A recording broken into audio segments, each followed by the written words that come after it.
Podcast. I am your host, Luke, and today we are doing our first director drafts. Basically, what we're going to be doing is we're going to have an order here, a snake draft, where we each are going to draft a director, and we have an ideal list we're trying to go for. It's just going to be kind of a fun thing, you know. We may like spoil other people's like selections, you know, steal other people's favorite directors, you know. Okay, let's be nice. Let's be nice, everyone. I don't know. We might have to, but especially if you guys still sign for me. But anyway, we're just gonna have fun. Let's see where it goes. I like good directors, Luke. Me too. But anyway, I am here with my hosts Blake. What's up? And Dany. Hello. And I guess we can go and set the order right now. Like, is there anything you want to add to the rules that I might have missed, or? No, we're just picking our top 30. We're gonna kind of talk about our criteria after. Yeah. And that's why I guess we could talk about, like, we considered having maybe a more narrowed down frame of reference, but we wanted to just go more off, like, you know, just our favorites and our gut feeling. We just want the first one. Yeah. But we are gonna judge each other, so we like did you mention how we all have our I guess our like theoretical top 12. What our ideal top 12 would be. Yeah. And we're gonna we're trying to get as close to that list as possible. But at the same time, we also a lot of our directors we love. Another person here also really likes. So it's gonna be like should we prioritize? You know, the directors. Exactly. That's what makes it interesting. So let me. All right. So what we're gonna do is I'm using a random list generator, and the order in which it goes is the order in which you get to pick where you draft at. If that didn't make any sense, you'll see. Anyway, Dany, pick your where you want to pick at. Okay. Yeah. I'll pick third. Blake, where do you want to pick at? Oh, Blake's second to pick. Where do you want? I'll pick second. Yeah. Okay. Oh no. So like this is pressure's why on, Luke. This is why it's already not the same as like a normal, like at least how we all know drafts from, which are sports, where most people would want the number one pick. Yeah. I mean, okay. So should we just start this? I guess. Yes, sir. Dude, imagine like going to the lottery, like an NBA draft lottery, and then the team like getting mad that they got the number one pick. Yeah. It's just rough. So what pressure's on? Yeah, I mean, I feel like this is kind of locked. You're basically going to set the attitude of the whole draft, basically. Okay, stop giving me this pressure, all right. I mean, I already knew I was going to pick first anyway going into this, because, I mean, I kind of have to. I mean, I love him. Okay, yeah, my number one pick is Federico Fellini. Nice. From Italy. Picking from two was the right choice. Yeah, so, I mean, we also just did a podcast on him, so... I mean, if you don't... if you want to know more about why Luke picked that, just go to episodes 24 But just a brief outline, He's a director who's... I love the evolution of his career. I love how he started off with this like neo-realist, but not really neo-realist, like almost like a heightened realistic form, and then he essentially just evolved into this surrealist, very unique director. He's very unafraid to have new ideas, and 8.5 is one of my favorite films of all time. We had an episode on that, so yes. Yeah, go watch the Fellini series. We get it. You love Fellini. Yeah, I love Fellini. All right. Yeah, but. No, we all do. I mean, it's a good pick. It's a good number one. Yeah. Good number one maybe pick. A reach. Good number one pick. Okay, stop. Maybe a reach. Yeah, my one person on YouTube that I thought was starting to take that was Dany, but... it would have been more of a later one, so... Yeah, you might as well. Yeah, but I guess, Blake, you're next. Where are you? Alright, so my number one or the number 2 pick, my number 1 pick, Charlie Chaplin. Yeah, Okay. I knew that. I was mean, gonna happen. this should have been the 101, honestly. I think Federico Fellini would agree with that, but Okay. Yeah. But Hey. I mean, we're going off of favorite directors too, and I mean Charlie Chaplin is the only director that I've seen every feature and like just every movie he's done. Because I don't know. Once they like started that series, I started watching him, and I just got sucked into like his charm and his world kind of. And we have a whole series on this, so I'm not gonna go into that either. But yeah, Chaplin. I feel like that one's a fairly obvious pick. Literally, kind of the man who made movies what they are. What was your favorite Chaplin? Not the only man, obviously, but No, one of the key premier ones, men. yeah. And your favorite Chaplin's Limelight? Yeah, my favorite Chaplin's Limelight. Okay. We should say that for each of the directors. Which one's our favorite movie? Okay, we can say that. Yeah. My favorite one's Limelight. Very closely followed by City Lights or Modern Times, one of those two. But Okay. yeah, I mean, I'm not too mad because I knew Blake was. Blake taking a director I picked for one of our series. Yeah, I just knew I knew Charlie Chaplin was gonna go first round. I had no doubts about that. yeah. No, and it makes sense. Blake has seen more, basically all of his movies I have that seen are at all least of them, available. So Yeah. there's like one that's not, but other than that, you've seen all of them. Yeah. Well, Dany. But yes, I can. You got two. So, big series. so yeah, a little we're going bit, but- Serpentine, right? Yeah, Yeah, we are. Okay. All right. So since we're going Serpentine, it actually kind of makes sense because, and we were talking about this before, where we were saying like the number one. At least I was saying how the number one pick does mean something, right? Like your number one pick, you kind of wanted to represent yourself. Yeah. So after thinking about this all week, I think I have to go with Money Call. What? Yeah. I did not expect yeah. that, to be honest. I knew I wouldn't get him. So No, because there's a lot of reasons for that, but it's more because I'm kind of projecting ahead for myself. Like, who's the director I'm more excited to even get into even further. Okay. And I've already gone into him like pretty deep, but and we're gonna see how this draft goes further on. You'll see why I made that pick, but actually starting with my number 2 pick. Wait. What's your favorite Money Call movie? Come on. We're going right. I thought we were saying at the end. For right now. Oh no, yeah. I was saying just like as you say, just your favorite. I don't know. I'll come back. Just to say it. a few movies. You could just... Mind of Clay, Natsar. He made The Idiot. He made it. It's like a TV series, but I consider it a movie. He made The Idiot, and then we're gonna talk about him more with Vertov because our next series is Vertov, and he's kind of influenced by him. But yeah, there's a lot of reasons for him to be my number 1 pick. He kind of he has my favorite aspects of all these directors that are going to come up later, and he combines them in a way that I feel like only he can do. So he's my number 1 pick. Yeah, I did not expect that to be him go first round. I kind of did, honestly, but Okay. And see, this is where I feel like I should take someone where I'm scared that you guys might take. So, because I got my number 1 pick out of the way. This is where the real thinking begins. All right, I know I'm doing it. I'm taking Ozu. Oh, I knew. I'm sorry, Luke. I knew. I'm sorry, Luke. That was gonna be one of my next 2 choices. Yeah. No, I'm taking Ozu. And this is the thing. Like coming into today, like I had all these list of directors that I was thinking of, but I really in my head had not picked like who exactly I was going to take. Yeah. Until this moment, like right here, and I was like, Till this moment, right here, right now. Ozu just felt right, So. Yeah. And I feel like he was gonna go really soon, especially because I just Luke. So Ozu is just. But Ozu, he's so perfect. Like I love his. I mean, Ozu and Money Call are very similar in a lot of ways too. I mean, a lot of the directors I'm gonna pick are kind of similar with their like almost simple, overly not overly simple, but just simple way of directing, kind of letting the images speak for themselves. Not a lot of dialogue, but Ozu's style is just so unique, and yes. His stories, they really once you get used to his style, it's like they get to you every time, no matter what. Yeah. No, that's true with both these directors. Like they're and Ozu doesn't feel like that too, which is what makes them special. But both of them are really pushing the limits of what you can do with a film, But Ozu's doing it more through it's like because his movies feel so peaceful when you watch them, the subject matter is actually so intense he can get away with it. Where if you don't really feel like you're watching a movie for that sake. Yeah. Initially, but yeah, I mean, I think Roger Ebert had a quote that said, the characters in the Ozu movie are like they're like they don't know they're in a movie, and you can see that the most out of any yes director's movies. And I was like, damn, that's actually. And it feels like almost like at least for me anyway, it's like the cameras are just like floating into a certain aspect of a certain part of their life, and then it just floats out of a certain part of their life. You know, it's not like honestly, for a lot of movies where it's just like acting for the camera. You know, where you're just seeing the most dramatic aspects of their life. It doesn't feel like that with Ozu. It's like definitely. Because he catches the so and so what you would think would be mundane moments. Yes, I feel like. yes. But then, and he makes those dramatic. Yeah, too, he makes them right? dramatic. Exactly. Yeah, it's beautiful. Just because you're watching them, you almost feel like you're watching real people. Oh, definitely, yeah. But what's your favorite Ozu movie? Favorite Ozu movie? I can't pick one, but it just probably late spring. Okay, yeah. That was on my science sound list, I'm pretty sure. So yeah, and that's always the one I think of first. It just has all these moments we're talking about. So. Okay. All right. Blake is next, I guess. No, because nope, it's me. Oh yeah. We're snake draft.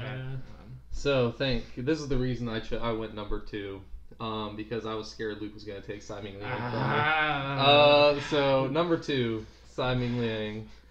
2 steals from Luke. Steals from Luke. This is why Luke didn't win number 1 though. Yes, none of us did. None of us. I was gunning for Simon Liang too. I know you were. That's why I went number 2. That's why I needed a late pick, because I didn't want to take him number 1, but because I knew it. Chaplin was my number 1 no matter what.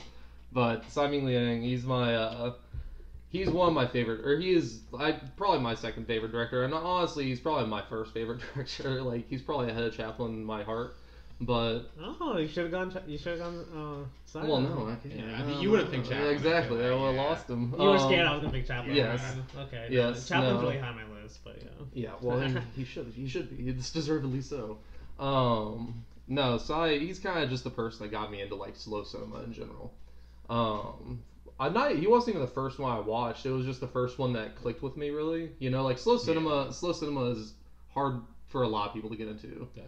And you just have to find the right director, and then it clicks for you, and then you like kind of all slow cinema after that. Like, because I do like almost all slow cinema now, and it kind of is attributed to Simon Liang for me, because he kind of just made me like get it, you know, like why people like this stuff. Yeah. Okay, and not to go off topic, but I think it is kind of off topic because a lot of the directors we're going to mention, but I do, in a certain sense, I do like the term slow cinema because it does describe how the movies feel, right? Yeah. But like to a certain degree, but I think for me what allows slow cinema to be so good in their own ways for a lot of these directors is the movies itself, once you get engaged to them, they're not slow in your head. Yes, yeah, right. Exactly. That's the whole point. But it's asking you to do a lot to get engaged first. Yeah, that's why I said you have to find the director that clicks with you. And once you do, you like it just makes sense. It's like they're still using the same film language, but you're almost learning like a new dialect. Yeah, you know, it's a lot like silent cinema. You know, it is a different version of cinema than what most people are used to. No, but even silent cinema, every director had their own kind of way of telling it. For sure. Know, so. Yeah. And Ty is just like his frames. You can't keep your eyes off him. It's honestly a weird experience. Like, no, you really can't. I mean, even for slow cinemas, even in the broad category slow cinema, he's like on the very end of it. You know, like he's pushing it. He is pushing it in terms of. Especially with Goodbye Dragon and Stray Dogs and stuff like that, is definitely pushing it. But I mean, my favorite one is probably Rebels of the Neon God still. Okay. So, but I mean, I love all of them. Honestly, my favorite is Goodbye Dragon. Yeah, I mean, it's a very fair. I love that movie. Just wanted to throw that in there. Just wanted to throw that in there. Oh wait, by the way, my favorite Ozu movie is Tokyo Twilight. I want to get that. Oh, okay. Yeah, if I don't pick them, I want to at least get my favorite movie of them. All right, favorite for now. See, that's for that's now. How I feel about a lot of these, though. It's like favorite for now. Maybe yeah. next week it could be a different one. Definitely. You know, like you never know. But I guess it's back to me. Luke's on tilt. So I get 2 picks here, which is honestly I like the security a little bit. So my first one, I have to get this guy just for sake because he's one of my favorite directors, of course, and just like. I feel like when you guys think of this director, you think of me. I'm picking Jacques Tati. Jacques Tati, I discovered about like a year ago.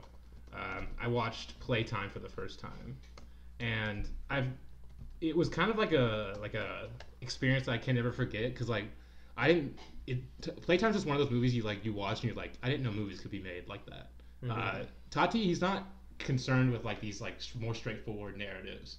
He wants you to be an observer, which I thought was really unique. And he combines, humor with, amazing production design. And also with that humor, he also kind of sprinkles in these like beautiful moments. He's kind of like Chaplin in that way. He'll make you laugh like in one moment and then like immediately after he'll make you cry with some just beautiful moment. But I mean, Tati, Do you guys have anything to add? Series forthcoming at some point, obviously. Yeah, so Yeah. it's coming soon. Oh yeah. Stay tuned. Eventually, Stay tuned. it might be coming. No, but well, I like what you really said about the observer part, right? Like, Yeah. he's making you be an observer. Definitely. And he's like, because it almost feels like, especially with his later movies, like you're almost wanting him to give you something to grab on, and you just like, I don't know how to describe it, but it's almost like you're like almost wanting for his central character, Hilo, to be more like central, Yeah. you know, and it'll just kind of like it'll almost tease the narrative, and then all of a sudden it'll just go back to the what he's almost the theme of the movie Definitely. itself. Yeah. But no, yeah. I mean, my favorite, of course, my favorite movie is Playtime. I feel like I've said that I think a few times on this. It's my favorite. as Playtime is his best. Like to me, it's definitely his best. His Pantheon movie. Yeah. But in a certain sense, Traffic is kind of maybe my favorite, just because I love the colors in it. Oh yeah, and for sure. Because Playtime's almost up, like it's a lot of gray. Well, to start off for the first until the end, it's kind of point. Yes, it's explodes in the end. When Paris is more mundane and more like everyone's separated Gray, basically, but it's dull colors. But then when everyone at the end, yes. I probably shouldn't be spoiling the movie, No. shouldn't I? You know what? Just watch Playtime. All right. But Traffic though, that's why I really like. And it's like such a. It was like a TV movie. Oh, it was. Like, They for low budget, yeah. Just because, Playtime's definitely his biggest. And even Parade, I just love Parade because it's just like the perfect ending. Because you could just tell how much of a selfless director, filmmaker Perfect he swan was. song. Like, yeah, it's just for Tati, it's perfect. So his limelight, dude. honestly, yeah, I can get behind that. But yeah, I guess I get another pick here. Now this one's really hard because a lot of picks here. Should I go for someone? I think. One of you two will select. I think I will go with someone. I think you guys will select. Okay, yeah, you have to. So I'm going with Abbas Kiarostami. Oh, I knew Danny was going to pick him. So, I mean, Kiarostami. Danny, you can also help me with this one. I mean, my main thing I love about Kiarostami is just his blending of reality and fiction when I see a lot of his movies. Because it's hard to explain, but it creates some of those beautiful moments I've ever seen. Because it'll be like a beautiful scene, but then also you questioning whether it's real or not also makes it more beautiful in a way. Yes. Especially with my favorite movie of his, Through the Olive Trees. There's just this pretty long scene between a scene, a director's filming a scene between an actor and actress, which is just I don't want to explain. I don't want to spoil the movie, but you really feel that a lot in it. He also he has these very big long shots of just people talking, which I love because it's just I think the Persian language is just so beautiful to listen to. Oh yeah, it for is, sure. yeah. But I mean, even long scenes of talking while driving. While driving, yes. I mean, that's one of the. And the way he films his environments, the way he films environments, is just so beautiful. In every one of his movies, you can pretty much point out. I guess close up, not okay, maybe, but Taste of Cherry, Where's the Friend's House, To the Olive Trees. He just films some of those beautiful roads you'll see, which I love. Yep. But yeah, Kiarostami. I mean, if you can't get Ozu, at least you got Kiarostami. Yeah, it's my revenge, honestly. But Yeah, not really though. Definitely a lover of Ozu. Definitely. So makes sense you got him. And I mean, I didn't even talk about Kiarostami that much. I'll just say it is interesting that you said that you like how he blends fiction and reality because you also picked Fellini number one. That's one of the best things about Fellini, right? You never know what he's doing. I might have a type, Oh yes. I feel like that's gonna come out through these picks, hopefully, for all three of us. Probably. But okay, just for Kiarostami, I will say Through the Olive Trees is definitely my favorite. But Close Up was the one. For Close me, Up, yeah, that was the one that got me into him. Yeah, just because you'd always if you're watching Close Up, even if you're a new film fan, you probably still love movies. Yeah. At least if you're from America, anyway. But yeah, so watching that for the first time, kind of being holy shit, what is real? You have to go read about it right away just to figure out how it was filmed. And yeah, especially that motorcycle ride. Yes, at the end. Okay, yeah. No, it's a perfect movie. We'll probably get to him at some point. So. Oh, for sure, we definitely. But do. Yeah, that's a good two picks. I love Kiarostami, but all right, I guess that's Blake next. Yeah. All right, my number 3 pick. So far, this draft's going great for me. Got my number 1 and number 2, and I'm about to get my number 3. So my number 3, Chris Marker. Oh, stop! No, it's not. That's not your number 3. It's my number 3. This is also it's projecting just a little bit. I have seen 10 of his movies, so it's not really. No, but that's a lot. That counts. but I am still projecting a little bit because I love his documentaries, and that's a lot of the stuff I still need to watch. But I chose Chris Marker because he really is one of the guys. Another one of the guys where it's just you don't realize what cinema can be fully. And I mean, we'll get into this. I hope at some with the Vertov series we're doing. Yes. Like Marker is definitely in the Vertov vein, and that's someone I also love, who I hope doesn't get taken from me at some point. He might be, I don't know. Who, Vertov? Maybe, yeah. What? But wait, which ones have you seen? Have you seen all those movies then? not yet. You've only seen the Pravda. Hey, You better not hey, fucking hey. pick Vertov. You haven't even seen the sound movies here, have you? No, not Yeah. yet. This guy's bad. He's on tilt already. This is just gonna be Danny just like getting mad at us for like not watching like 15 of their movies. Whoa. Okay, you haven't seen most of Vertov's features. That should count. That should count. I mean, man with the movie camera is like. I mean, That's one feature, yeah. I mean, he made a lot of. Have you few seen others. Kino Pravda? I've seen 23 of his movies. Have you? Well, I've seen Kino-Eye. Okay, sure. Which, I mean, they count, but it's not the same. It's not the same. But okay, anyway. We'll see. Anyway, Marker. Marker. The reason why is because like this guy, especially with like I don't know what his first feature technically is, but like I think it's Lair from Siberia or Lair to Siberia, and just in that like there's this one scene where he shows you. This community of like I think of Russians digging of like building a new road, and he shows it in like 3 different ways just with voiceover, and he shows like the power of cinema and like just kind of what and how it can be used against or like used for ways that like they're not like it's not really supposed to, you know. Yeah. Yep. So I don't know. Like, I love that scene, dude. I know exactly the scene you're talking about. and I mean. He's just a great director, phenomenal director. He does things that no one had done before. Yep, So. yep. And just kind of just pushing. I mean, this is the same. And I don't know if I said this earlier. No, this was before the. I'm kind of stuttering here, but before the podcast, I said I was talking to them about how I'm picking Vertov, and the last episode I was thinking of doing was 2 directors I think are inspired by Vertov, Monikal and Chris Marker's, 2 of their movies. Yeah. And they're both because they both worked in this kind of broad genre called poetic documentary, you know, where it's like it kind of feels like a documentary. Chris, especially, you know, both of these directors, but especially Chris Marker, you know, like you think he's almost tricking you into think you're watching a documentary, and then he's really kind of just putting his own ideas into it, just like any other director would. Yep. You know, his own ideas, but also just kind of poetic moments where you wouldn't have in just a straight documentary that you'd be watching on History Channel or something. You know? He's giving you his thoughts and events too. Yes. I mean, that's what every director. I mean, if a director's making a historical movie, documentarians. You can argue that they're not supposed to do that technically, but and that's what makes them really interesting, right? Yes, like, exactly. And they obviously thought about all these points too, in terms of like what is a documentary supposed to be. Yeah, that's why I love Lars from Siberia so much in that scene specifically. Yes, that's because exactly he's what kind of doing. reflecting on himself. Yeah. Like even if I show this, I can still show it in 3 different ways. Yeah. To where like if a straight documentary only showed you one opinion. Yeah. They could have said 2 other different things, but they only showed one, right? Yep. Just like any documentary, even a straight documentary would. Yep. So you might as well, like Chris Marker and Monikal do. You might as well push it, the boundaries, right? But so it's a really good pick, and obviously, like he was definitely on my short list. What's your favorite? My favorite Marker movie is still Sans Soleil, but I mean, like I love almost all of his movies. Like 4 Dromedaries is amazing.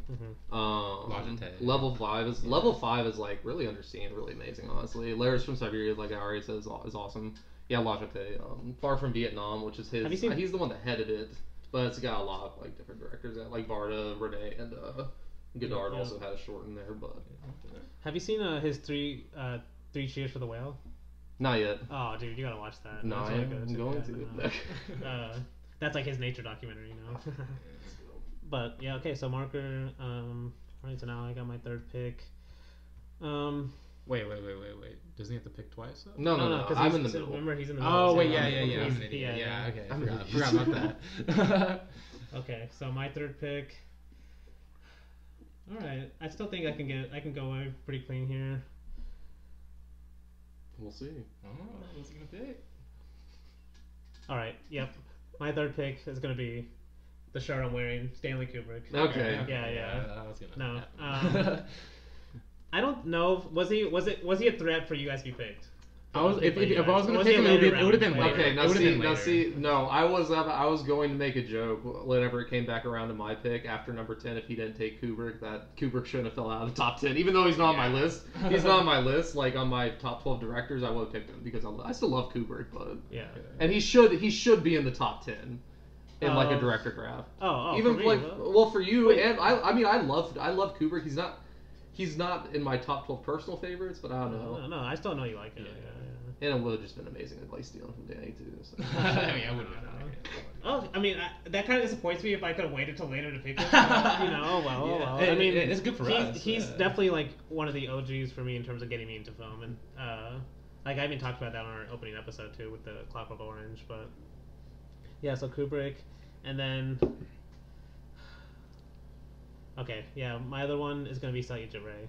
Okay. Because I think Blake definitely was gonna pick him soon at some point, but no, yeah. I'm glad you didn't pick a certain director I was gonna pick next, but okay. Satyajit Ray though, like for me, we're definitely gonna do a series on him at some point. It just honestly, I'm kind of building up to that, but.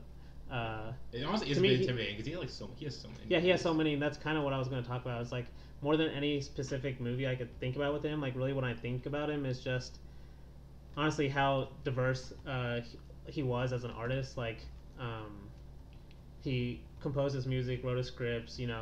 After Charlotte, he basically did cinematography on most of his movies, like including doing a lot of the camera work.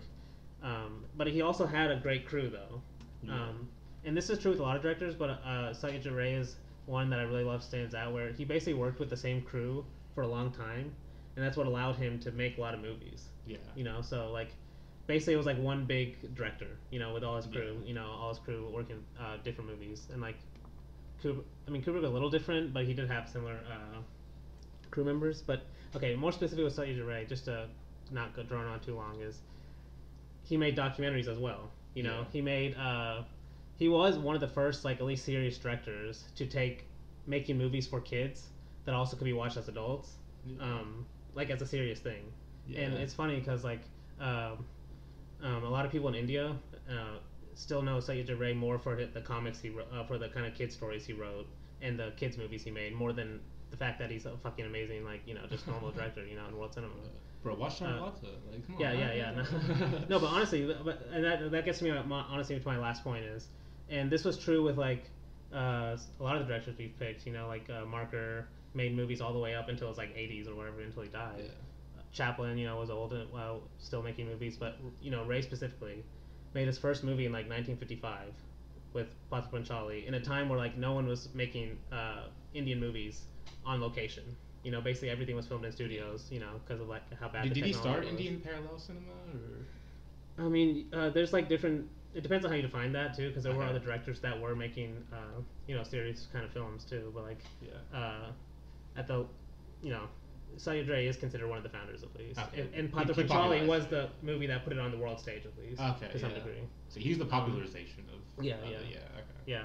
And so just like, well, what I was getting to is like, okay, so Patha Panchali 1955. But he also made movies in the 90s, 1990s. Okay, yeah. They're also really good. And kind of like if you just go through his filmography, you'll see all the different types of genres he entered. Honestly, this is true with Kubrick too. Like honestly, this is more true with Kubrick, where basically he would step into a genre and be like, okay, let me just make one of the best movies in this genre ever, and I'll just move on. And that's true with basically every movie he made. Like at a certain point, when especially after Strange Love and On, for sure. I mean, even The Killing though, it's a great heist movie. But yeah, those two, and then and the reason why I kind of want to pick them two together is because I think of them two most similarly in my head in terms of the way they approach movies, like basically just the level of control they had over their movies. Yeah. Okay. Where they're like certain other directors that, and it's not a bad thing. They were just more free flowing. They might just let the actors do. And Ray does have some great actors carrying his movie sometimes. Yeah. But still, at the end of the day, they're controlling every aspect. Oh, definitely. From the script to like the editing, in Ray's case, composing the music, and all of that was just because one of my favorite things about this whole episode we're doing is directors that actually had control of the medium. The auteur, the auteur, Yeah, but what are your two favorite movies by them? Okay, I'll just be basic. 2001 for Kubrick and Charlotte for. Charlotte's not basic though. Ray. But the Chess Players for Ray is like almost tied for me now. Oh, really? I rewatched that recently this year or so. And it's because of how different they are too. Okay. But so those are my two picks. Alright. So, Oh, Blake. man. This is where it's getting a little tough. Like, I don't know who I want to take right now because I know Luke's got some of my directors. Oh goodness. I'm gonna go off my board a little bit. Oh. And take. Do I want to do this? I'll take Edward Yang. Oh. With my fourth pick. Stop stealing all the time on directors, bro. You can't. That was the dialogue going on in my head. I was like, I already have Psy. I can leave Edward Yang to Luke and just take Hao Xiaoshen later. But man, I wanted Edward Yang. So this guy's a whore. This guy's a whore. Okay. No, I mean Edward Yang. It's just a shame that he died so young because I guess Kubrick also only made like 10, 12 features, but like Yang only made like 8.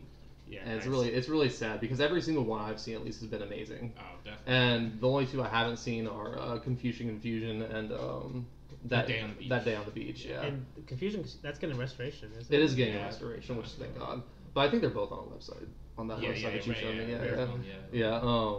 But I mean Edward Yang, he's like his movies don't have any right to be as like I mean I don't want to say any right to be as great as they are, but like the pacing, just like not as great. Like for like a 4-hour long movie like Bright Summer Day to go by like it feels like an hour and a half. It's just like insane. Yeah, and Yi Yi's the same way. Like it's like these are long movies, and it's just the way he makes it and the way like his characters are. I don't know, just like how he like enthralls you and like brings you into their lives, and it kind of like makes you like even reminisce about your like childhood basically. Yeah, he just does it so well. One of my favorite things about Edward Yang is there's not one concrete thing you can like say that makes him amazing. Yeah, it's just so many factors that just merge together. Like I haven't seen Yi, but we watched Brighter Summer Day recently, and definitely with that movie, it feels like you're saying. It feels like almost like a day in the life, realistic, but at the same time, it has like this epic feel. Yes, exactly. You know, where like you're going through stages of a guy's life, a kid's life in this case. You know, to where he has a dramatic climactic ending that would be like an epic. You know. Yeah. At the same time, while feeling realistic, like you're saying, to the point where you feel like it's your childhood in some ways. Yeah. No, it's a. He's a very impressive director. It really is really sad that he got taken so young, but. Yeah. But yeah, I had to get him now because I knew Luke probably was going to take him. I don't know if he was going to take him the next round, the next 2 picks, but he might have. I was thinking about it. I'm not going to lie. So I had to get that. But my favorite from his Bright Summer Day, if you listen to Sight and Sound, that you would know. So. Yes, sir. All right. So I get 2 selections here. Now the next one I'm gonna pick is the one I was hoping you were gonna pick next. But honestly, I don't even know if this guy was gonna be a soon pick of yours, Danny. But that guy is Andrei Tarkovsky. Oh, okay. Okay, yeah, you thought I was gonna pick Bresson? No. Okay. No. But you look really relieved there. I was like, okay, what? I mean, Andrei Tarkovsky. Where do I even start? His movies are like you kind of said Simon Lang was your introduction, like what made slow cinema click for you, but Tarkovsky was really for that for me. And honestly, comparing them to, like, Tarkovsky's a lot faster, honestly. No, yeah, exactly. It's kind of crazy to say, but he really is. But anyway, Tarkovsky, in most of his movies, the best way to describe like what kind of mood they put you in, what kind of like mode they put you in, he puts you in a trance basically, like a different kind of like he puts you in the zone basically, like and they're very poetic, they're very beautiful. I love how his characters kind of just like drone on about philosophical ideas, and it's just like, yes, give this to me. Like, he's. I mean, also Andrei Rublev. I feel like I should mention that because I feel like when people talk about Tarkovsky, they always talk about the colored sci-fi movies, his post 1970s. But Andrei Rublev, I want to talk about specifically because it's not my favorite from him right now, but the way he sends like the first like hour and a half, setting up basically for the middle and the second half of the movie is honestly amazing, and that everyone should watch. Everyone should not be scared of that runtime. And the bell making scene in that movie is legitimately flawless filmmaking, in my opinion. I mean, that's not really a hot take, but I've never seen. It's one of my favorite scenes ever. The bell making scene in that movie, which it's hard to even call a scene because it lasts like 30, 40 minutes or something like that. But I just want to talk about Andre Lua. But my favorite his is Mir. Okay, that's what I was gonna. Yeah, Mir is kind of his introduction. Okay, actually not his introduction. Solaris was, but I love how nostalgic he gets. And Mir is kind of like the epitome of that. I mean, he did make a movie called Nostalgia, but this is like nostalgia to him. Like his nostalgia basically is in Mir. I love how anti-narrative it is. He kind of just flows through time and space and just back and forth. Yeah, and just with some of those beautiful visuals I've ever seen, and he'll just have like random lines of poetry. Plus, the way he uses his filters, the filters, to change time, basically to let the audience know he's changing time. Where like, because if he didn't do that, if he didn't change the filters, like it almost feel like it is the same time period. Honestly, you know, like even though he cuts to different people, like he's making obviously like I know you pointed out one to me where he like cuts from his his memory of his mom to his either wife or girlfriend in the present. Well, and it's the same actress. Yes, same actress, different time, but like it's a different time because the filters changed. Yeah. It comes like and even then, like he'll flash back to like the war, and it'll still be in color, but there's like it's like very snowy, so it's almost basically black and white. Yeah. But obviously the heightened sense of war, I guess. But he's like a pure. Honestly, he's just a pure vibes director too. Like it's a good amount. Yeah. Like he does not care about story at all. Oh yeah, for sure. Like. I mean, Stalker's like the greatest example of that because I think people even it's my favorite of his movie, but I think certain people like it the most because it feels like there's some narrative to grab onto. Yeah. You know, they're going somewhere and they have to. You know, there's a thing going to be there at the end. Oh yeah. But like, because the movie gets compared to a lot as Annihilation. Right? Oh yeah. But Annihilation, it actually gives you the ending people want. You know, it's kind of like how blowout is to blow up. Honestly, that's how I think about it. Okay. But yeah, he really makes the sci-fi. It's not really a sci-fi movie. You know? Yeah, they don't see anything. Yeah, it's on their head. It's like advertised as one of the best sci-fi movies, but like it's kind of not. But Solaris same way too, right? Solaris does have some really cool visuals, like sci-fi wise too. Definitely. But, no, Stalker is definitely the one. Solaris is definitely more of a sci-fi movie than Stalker, but yeah, okay. But yeah, I mean, I guess I probably should get to my next pick. Honestly, I just thought about this though, but this episode is good for us to be like, okay, for ideas of what our future series are. I was about to say Tarkovsky might be a future I knew you were going to say that, so I was like, this is true with all these people. Oh, man, next pick though, this is going to be tough because I might have to pick. I might have to pick this guy because I know both of you. I'm afraid both of you are gonna take him, and I feel like we have to take him at some point, especially. Who is it? Well, it's Akira Kurosawa. This fucking okay. guy! Oh my god! Is that your next pick? Yeah. Okay, I mean, dude, he's the one that I didn't think Luke would pick, so I picked Yang. Like that's the reason why I picked Yang. God damn it! Now I'm on tilt. Yeah, I'm kind of surprised. Number 5 for you. I love Kurosawa. I love Kurosawa.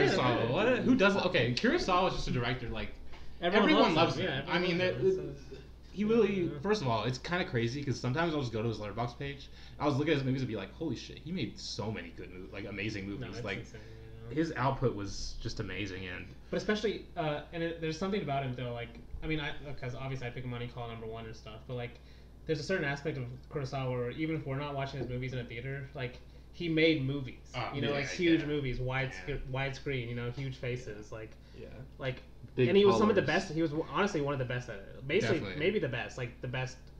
Honest, it's weird to call him like this, but the best blockbuster director. Honestly, I agree. Yeah. I agree. Like, because he was doing that. He cared about that. Well, he's like one of the greatest directors directing scale. Like, yes, oh my god, and that's why he's one of the best introductions to world cinema, or like exactly. That's why he was. That's why he was gonna be like. That's why I was gonna say he was my introduction to world cinema. Yeah, I mean, like he is for a lot of people for sure. But he's just also another thing. I think we mentioned a few times of directors being very versatile. He's like the definition of versatility. He gets underrated. He's underrated. That too. Like, because honestly, people think he's just a samurai director. But my favorite of his movies are like his non-samurai movies. Honestly, my two favorite movies I still love samurai movies too. But like my two favorites is High and Low and Dreams. Oh, come on! Don't steal mine. No, I was already about to say that. But I was okay, but that's true. Those are two of my favorites. Man, he just. I'm gonna talk about High and Low because that's. I think High and Low is my favorite. It kind of switches between that and Dreams, to be honest. But High and Low is my favorite film because it honestly, it's crazy to think that like it's like a 3-act movie, but like each act is like its own basically mini movie, and then he kind of combines those three to make like a perfect detective thriller. The first act is so like tense, and you're so like it's so gripping of how like, oh, is he gonna pay the ransom or not? And then you get the second act is like the police procedure where they're trying to find the guy, and the third act I'm not gonna spoil because I don't. You can spoil it. I mean, come on, it's IMO. But I want people to experience it. All right. If you're listening this far, you probably watched it. Yeah, it's just it's a great movie. It's amazing. You don't find. I won't let you spoil it. I'll spoil it. I'll spoil it. Yeah, but I mean, yeah. Have you seen Akiru? I have. I love it. Okay, yeah, no, same. Honestly, I really need to watch that. Like, I haven't. I just remember it as being. It's like a uplifting movie, but it's also depressing. You know. People stop watching Kurosawa after I feel like they stop before Redbeard basically. Okay. They might watch. I mean, they definitely watch Ron, but like Kagemusha's not even watched that much. But like Kagemusha and Dersu Uzal are my two favorites from him. Like Dersu Uzal is like fucking amazing. I still haven't seen it too. Dersu Uzal, it's like.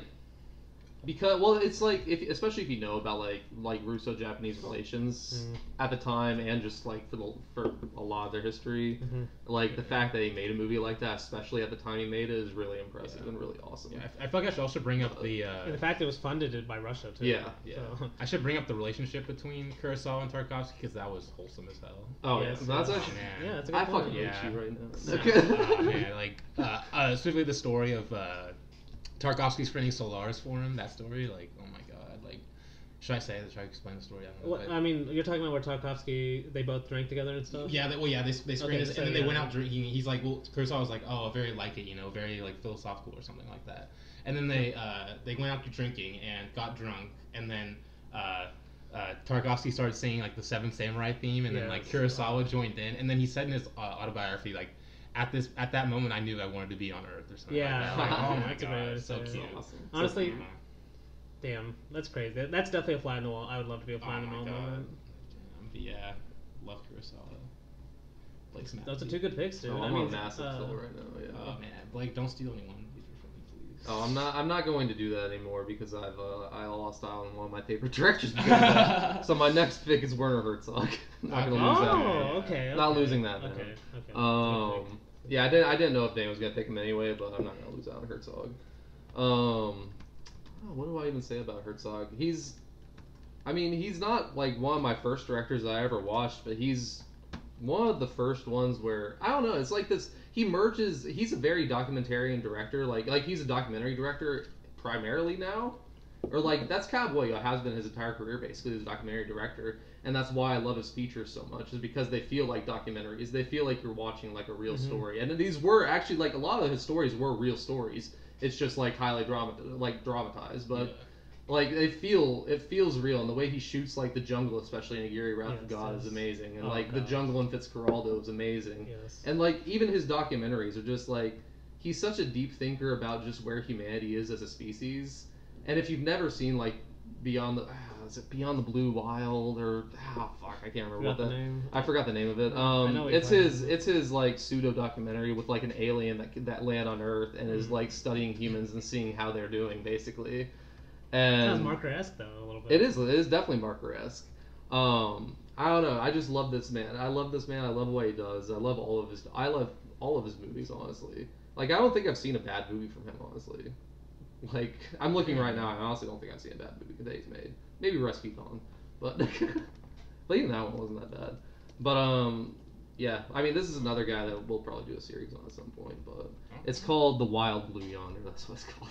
Well, that's your favorite movie, Ryan? No. That was just one of the ones I was talking about, where he like, especially in this one, he blends like where he thinks humanity is and like blends it with like documentary filmmaking, but it's not really a documentary because it's an alien technically landing on the planet, studying like people.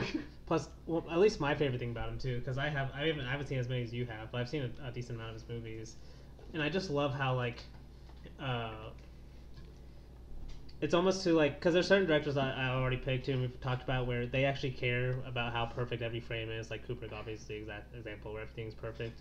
But like Herzog does not care about that. He's just like, and this is why I think you were kind of saying this, where like even his features feel kind of documentary-like, where it's just like he just like wants to get out there and go film, no matter what. Like, and that's why he's able to make so many movies too, right? It's like for sure. Like he did not care about the quote unquote perfect movie. Just like that's why they all feel like so much like him. You know, even a lot of his documentaries, they feel kind of just like they were just two people in, you know, filming volcanoes or Exactly. people in the taiga. You know, like Oh, because that's literally what it was, right? Like Yep. the fact that he spent a whole year in the fucking taiga just to make a documentary is amazing. the man's you know? awesome. Like I Yes, love this yes. man. Like Yes. like And he's like, living his best life. Dude, and there's an interview because in one of his movies, it's with the internet movie he made. Like, Lo and behold. yes, yeah. that one where he's interviewing Elon Musk, and Musk's talking about going to Mars, Yeah. and Musk is like, right now the problem is not going to Mars, it's getting back, and Herzog is like, I'll go film Mars. Yeah. Like, well, but what about getting back? It's like, I don't care, just let me Yeah. go. I'll be one of the first people to go. And he's dead ass serious. Oh no, he is dead. No, he's dead ass. It's like just because he wants to be the first person He's to an be there filming adventurer. it. There, Yes. like, there's quotes in a lot of his movies where he's like, he's like a nomad. He considers himself a nomad, Yes. a nomad, an adventurer, a journeyman, like stuff like that. He just goes around and films whatever he wants to film. And like And he he has doesn't that care. famous like Yeah. Herzog's cinema film school he does with like a few people every year, and because I've seen some of the stuff he teaches, like he barely teaches movies. He teaches Yeah. like how to break locks, like how to just like to do weird shit like that. Because like and he always tells a story where like the for his first movie he made. I think it's Aguirre actually was his first movie, if not his first feature maybe. But like it was one of those. It might be Aguirre, but like where he had to. He talks about going and stealing a camera from like the museum or something, or from library they had to make his first movie. Okay. Yeah, yeah. And because he's like, at the end of the day, I made a movie. That's more important than the camera being just sitting in some library somewhere. You know, Okay. like. Honestly, I But, respect it. and it's just No, kind of I like definitely that's his attitude though. Yeah. Like and just but we've been kind of going a long time on Herzog. I mean, rightfully so. Rightfully But so, yeah. his movie that Earl Morris made, like him and Earl Morris had that bet on. Werner Herzog eats a shoe. Yes, Werner Oh, Herzog. yes, Yeah, no, I like, love that one. Basically, his commitment to the bit. Basically, his commitment to his yes. whole thing, right? Like, if he says something, he's gonna do it. Yeah, and also, I loved how in that documentary, it's like he explained that he wanted to be a champion for like independent cinema. Yes, and, yeah. I mean, just to briefly tell the story, he bet Earl Morris. He said, if Earl Morris makes a movie, I'll eat a shoe. Well, you can't make a Yeah, documentary. you were basically anything. trying to get him to do it. You know? Yeah. The bet was like you Morris can't kept, make a documentary on like anything. You like if you make I think that's some it's on the basis of that Like basically for next to nothing kind of thing. like just a documentary of you can't make a documentary on any topic you want. But then he proved it by making a documentary on I forgot what the Was it Gates of Heaven maybe? I think that might have been it. Okay, Yeah, but yeah, but either way, it's just more proof like Herzog is winning. Either way, it ends with the documentary on the Herzog. Yeah, movie eating a shoot, shoe. so- Yeah, it's worth Yeah. watching. It's a fun little watch. Oh, it's a great watch. It's No, like it's a great it's like the Charlie Chaplin scene in a live action or like actually real Honestly, life. yeah. Oh my gosh, I hadn't thought about that. Yeah. Okay. Damn. All right. Okay. So. Had to get him. Yeah. No, that's a good pick. Luke had me on tilt for a sec. But Plus, I got through it. just to go behind the curtain a little more, like we did consider doing maybe like framing this episode around Desert Island, yeah, and directors like Herzog would be really good for Desert, Yes, Desert it would, Island, yes, right? yeah. Like or Ray too, because they made so many movies and so many different genres. Yeah. Like you just get more volume, you know. Yeah. Like running back. Twilight Nancy. Side too. He makes a lot of shorts. Yeah. Okay. Yeah. No. Honestly, that's a good way to choose too. Like, just having little shorts to watch from the Yeah, director. Chris Marker too. Yep. All right, but I'll go to my next pick. Someone who didn't make any shorts, I'm pretty sure. Bresson. Yeah. I didn't that's want why I was to. kind of nervous when you said. I didn't want you might have picked. I didn't him, want to but- pick him mainly because I know that you have a lot more to say about him than I do. Like, Oh no! I I feel mean, like we're you've all studied talking him. about every director anyway, so. but yeah, I But feel like still, no, you just he's your director. Yeah, he's definitely one of my favorites. Like, he's basically for the same reasons I picked Money Call. I picked Bresson, and that's like intentional because Money Call saw himself as like kind of almost like a disciple of Bresson. Yeah. And just to not go too long over Bresson, one of the things I love about him the most is just how simple his movies are, to the point where it's just like it almost feels like you're just like every cut is almost just like you're counting one number, like 1, 2, 3. You know, it's Yeah. like it feels so simple the way it flows. Yeah. But that allows, like I said earlier when I was talking about slow cinema in general, it allows your mind to connect more to the movie. You know, it allows like, you know, his actors are all very flat, right? They're basically Yeah. never expressing anything because he wants every expression that you feel the characters have to be in your own head, Yeah. right? So where you know it's like something you're actually experiencing rather than like a character itself reacting to something on the screen. Yeah. That's why but then there'll be little moments where he breaks it. Well, there'll be a little smile or something, or like music at just the right time, or a close up of a donkey. Like that alone will make you feel more emotional than a movie that's using 100 close ups just for every character or something, right? Because he's almost like saving it just for special moments. Yeah, I love how Paul Schrader puts it. He said Pickpocket is the ground zero of filmmaking. Yes. Yeah, I mean, Ground Zero. I mean, I can see what he's saying, especially for Paul Schrader, because this is like a lot of these directors like Paul Schrader, Money Call, even Tarkovsky too. Yeah. Tarkovsky doesn't feel like that as much, but especially he said like I think he said like there's only like 2 or 3 directors that I listen to. It's like Bergman, Bresson, and someone else. I forgot. I definitely know. I know it's Bergman, Bresson. I don't remember the other one. Yeah, but to that point though, it's like Bresson. The reason why Paul Schrader would say that though is because Bresson did feel like a building blocks director, right? Like he was giving you the pieces to where you could build your own puzzle with it. Definitely. And that's like what Paul Schrader's movies feel like, right? Especially his Bresson movies, where they feel like he's taking Diary of a Country Piece or something, but putting them in a modern day context. But he's still filming it very similar to how Bresson would film it. Yeah. Because on purpose, Bresson knew exactly what he was doing, with the formal aspects anyway. Yeah. But at the same time, like, I don't know if I'm going to pick Paul Schrader later, maybe, it's a hint for later on, but where it gets really interesting for me, though, is Money Call, yes, he is very similar to Bresson in a lot of ways, how he films formally. But what's really interesting to me is then where are the differences? What makes Money Call different than Bresson? Because they are very different, too. And that's what really gets me excited when I talk about Bresson, too, because it makes me think about all the directors that I love that are influenced by him, too. Right? So, yeah. What's your favorite Bresson? It's probably Four Nights of a Dreamer. I thought it was gonna be Large John. It's large. Okay, yes, it's Large John and Four Nights of a Dreamer. It's like those two. We'll count it. We'll count it. It's definitely both. I think Large John is his best. Okay. Like it proves my theory, my kind of theory, and I've definitely ranted to you guys about it, maybe on the podcast you too. Definitely in terms of about it, yeah.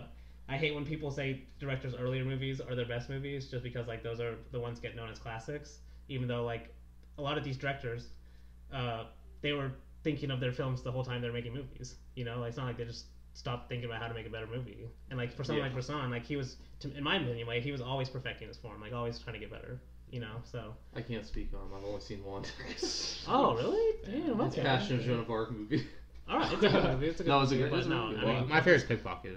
It's definitely one of my least favorite. I don't say that as a bad way, but I just like his other movies better. But yeah, that's Bresson for me. And then my 6th pick, and I'm picking this one more because I love him, but I think Luke might have picked him soon, is Terrence Malick. Okay, good. Yeah, you knew. I wanted that reaction too, so I'm kind of happy. You about knew that, it wouldn't be me.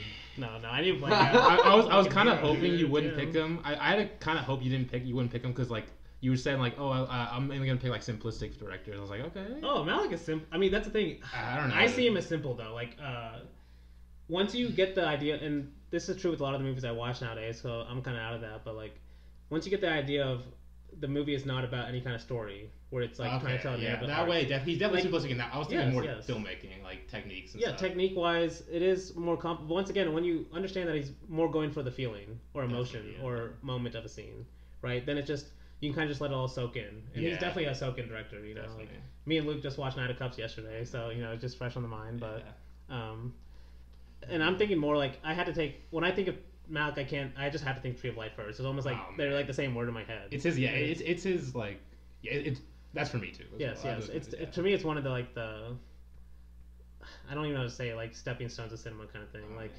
Just certain movies from every decade will be remembered, and it's like one of those. But I saw one person on Letterboxd say that Emmanuel Lubezki is God's personal cinematographer. And I was like, damn, that's a great way to say it. For the Cat in the Hat, though, you were saying that? No. But anyway, Malick though.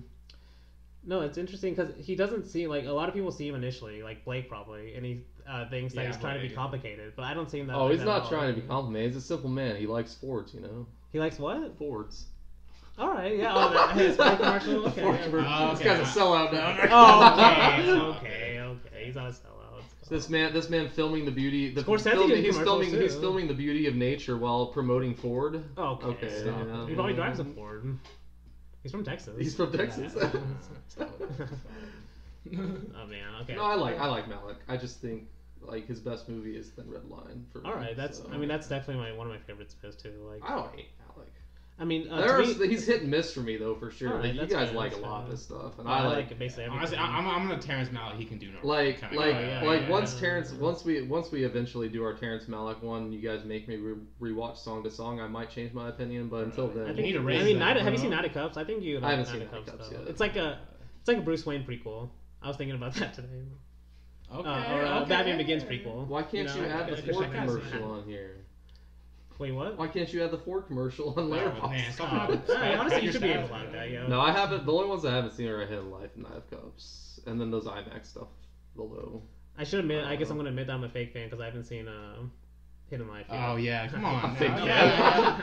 Yeah. How I are you will, gonna I pick will. them? What? Well, Yeah. Okay. I haven't even seen the New World though, so I can't really talk. Oh, okay. I mean, but yeah, like just to kind of close off on Malick though, it's like he kind of feels like Kubrick to me initially, where he's honestly in his movies they don't feel like this, but like Blake bringing up the Thin Red Line is he actually does do a lot of different genres or at least Yeah, subject matter, right? definitely. He stretches Yeah. the subject matter, but they all just feel like Malick movies at the end of the day, right? He's Definitely. filming them very similarly, at least towards Yeah. the later his later movies, and like they all kind of have this kind of flowing like God's eye view of cinema. In the God's eye voiceover camera, narration, yes, the one of my favorite parts voiceovers, about yes. it. Like, Yes, like the voiceovers from characters like that are kind of out of the movie, but in the Yeah. movie, you know. Because like Christian Bale in Night of Cups.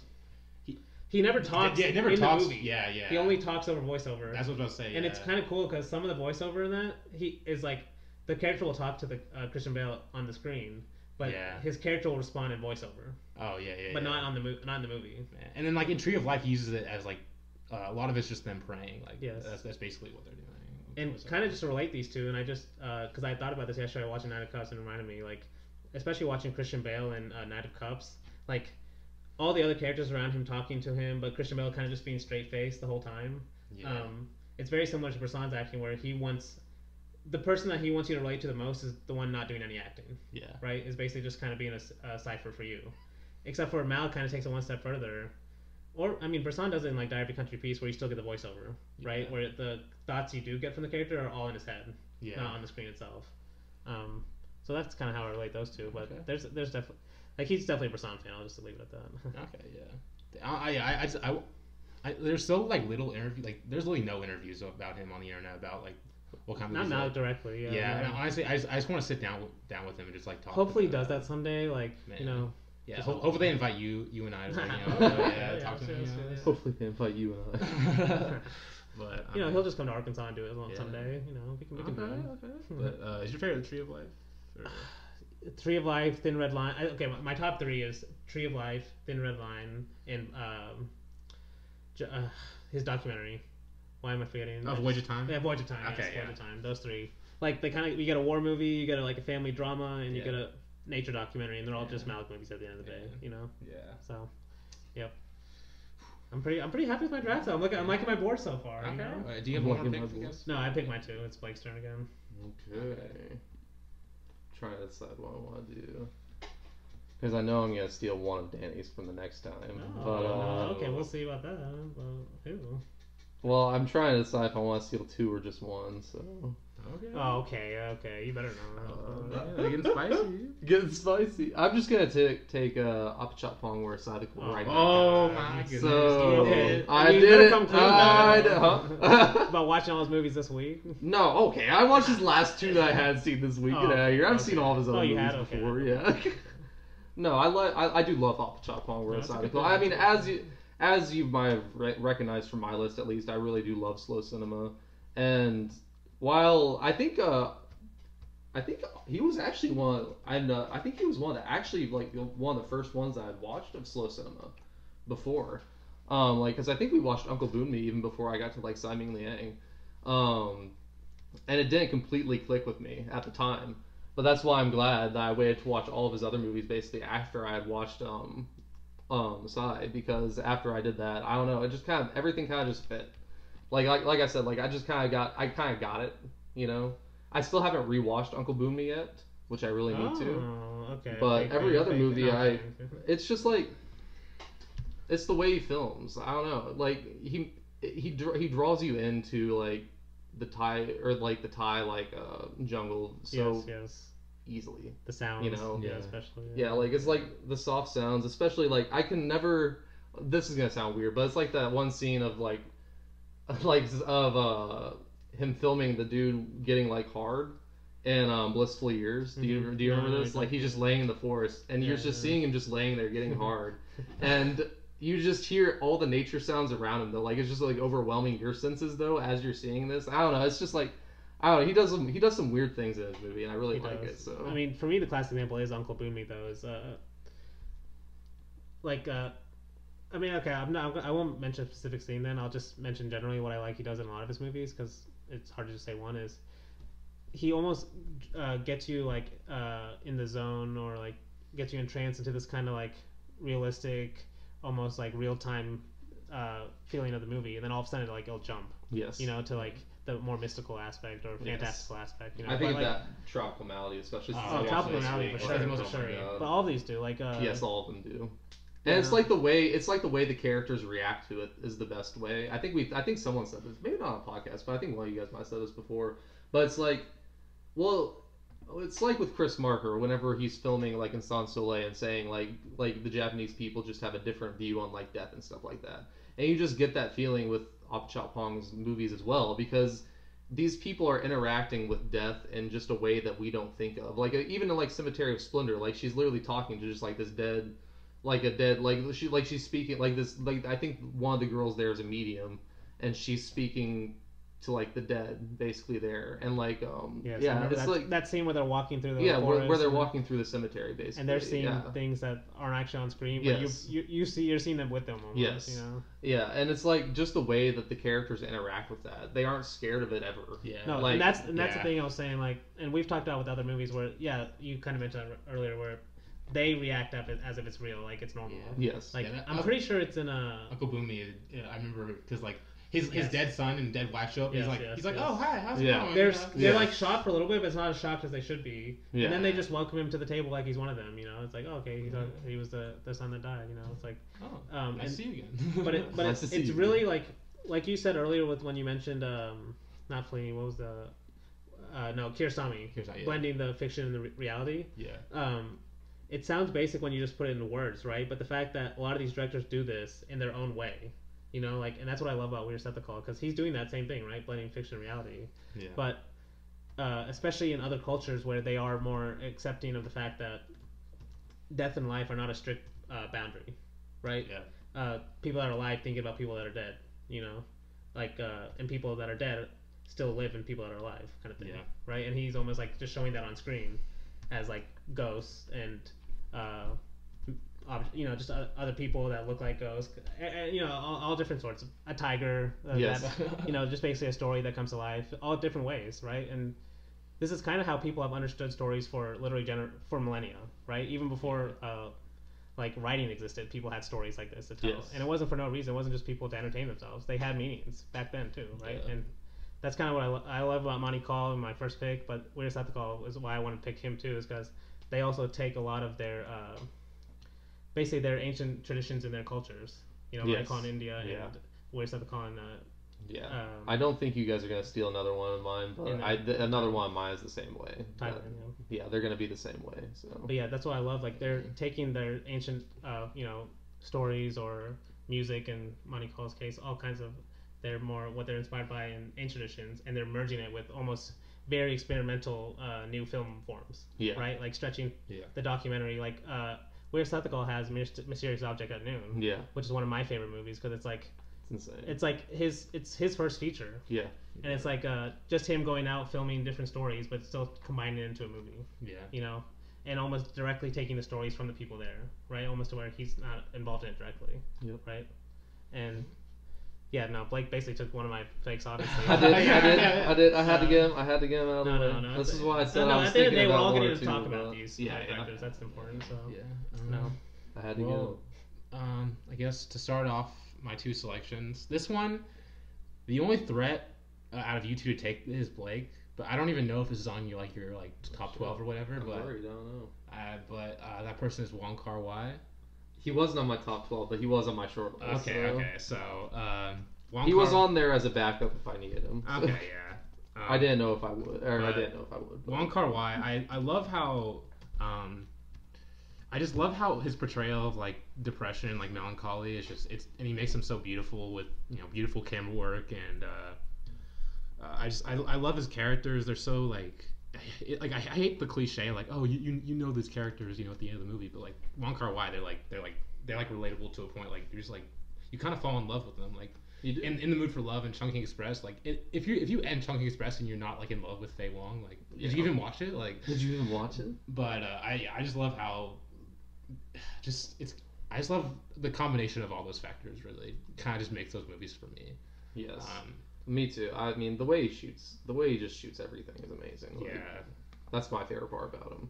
But my favorite of his is 2046, which is a bit of unpopular opinion because it's not unpopular to me. No, it's not unpopular to me either. Yeah. No. But people always In the Mood for Love is my second favorite. Everyone says like In the Mood for Love, Chungking Express, Fallen Angels are like the best. Wong Kar-wai. My favorite's Happy Together. So okay, yeah, I like that one. But 2046, I just love how he infuses the sci-fi elements with it because it just it's so beautiful and.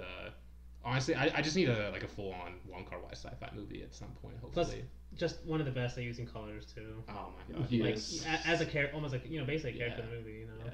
Honestly, yeah. Like, and it's like each movie kind of has its own distinct color. Yes. No. Exactly. Yeah. Like In the Mood for Love, red, obviously, but Chungking Express like green kind of. Yeah. It has a green like feel to it. Kind of. It kind of green blue like washed out a bit. Yeah. Mm-hmm. I mean like Happy Together is definitely like greenish. Yeah. He does like green though. Yeah, Fallen Angels. He likes green and red a lot. Yeah, green and red, honestly. Yeah. But I mean, yeah, that's Wong Kar-wai. Good pick. Next one though. Did you say favorite? 2046. Oh, yeah, I said 2046. Honestly, I think that would be my. What's your? Do you have a favorite? Mine's Happy Together. Your favorite's 2046? 2046 or In the Mood for Love. It's one of those. You do like 2046. Honestly, they're kind of similar to me, and they're like. Oh yeah, they're literally 2046 is literally a sequel to In the Mood for Love. Yeah. Okay, that makes sense. Yeah. But yeah. Next one's a bit. I don't know who to pick. I'm kind of saving like 2 or 3 because I know you guys aren't gonna pick them probably. At least I hope. Unless you guys break my heart. Yeah, we're getting to that point of the draft. Yeah, I'm just like I don't know who I should pick now. Yeah. But I think I'm gonna go Agnes Varda here. Okay. Yeah, I don't know if you guys had him. I haven't seen enough of her to be confident that I would be able to speak on it. So. But yeah, Agnes Varda. I do love her though. Again, she's one of those directors where like who's the director you said you you said you love Herzog's you love Herzog documentaries the most, but yeah, that kind of makes you like love the features a lot. But Agnes Varda is very much like that. It is, yeah. Yeah, she is.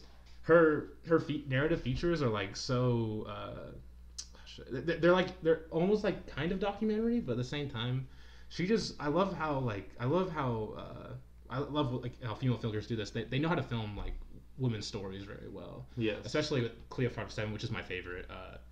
We talked about this on the podcast. But yeah.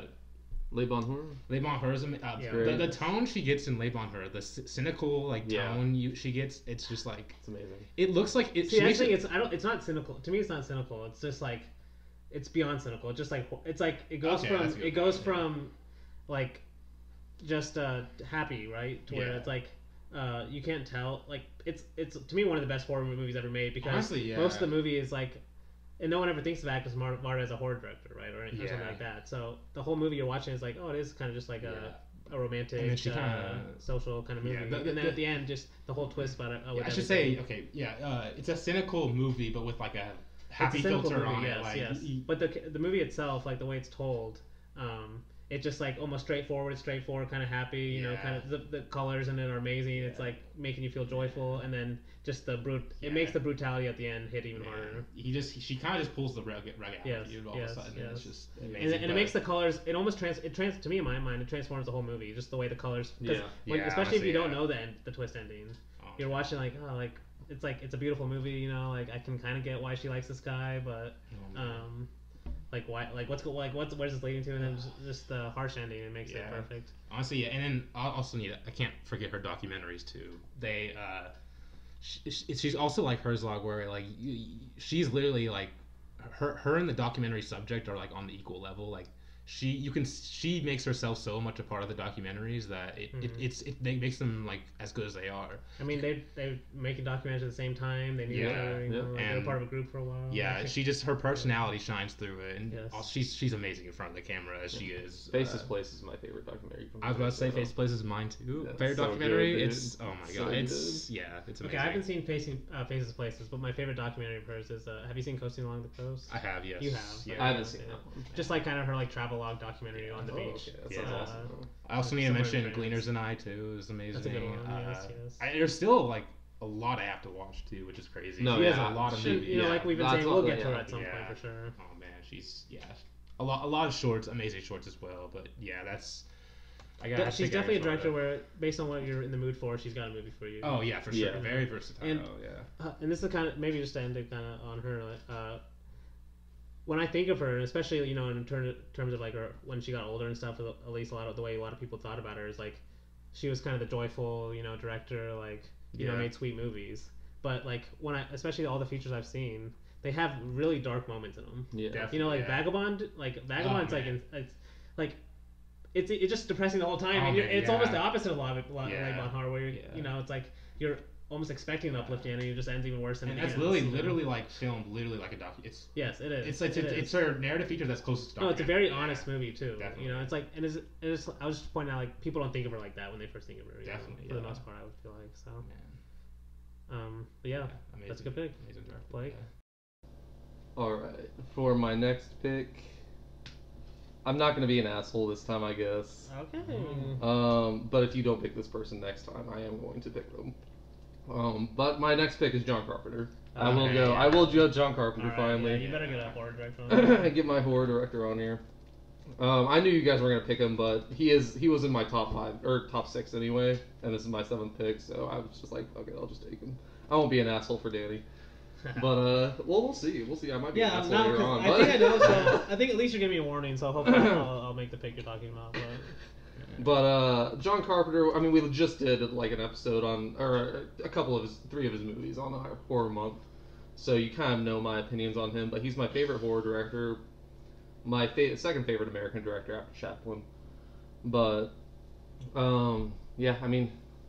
We just did the best movie, or we did my favorite movies of John Carpenter. Okay. So like if you listen to the episode, you know why I love John Carpenter. Yes. So and one of our longest episodes too. It was 2.5 hours.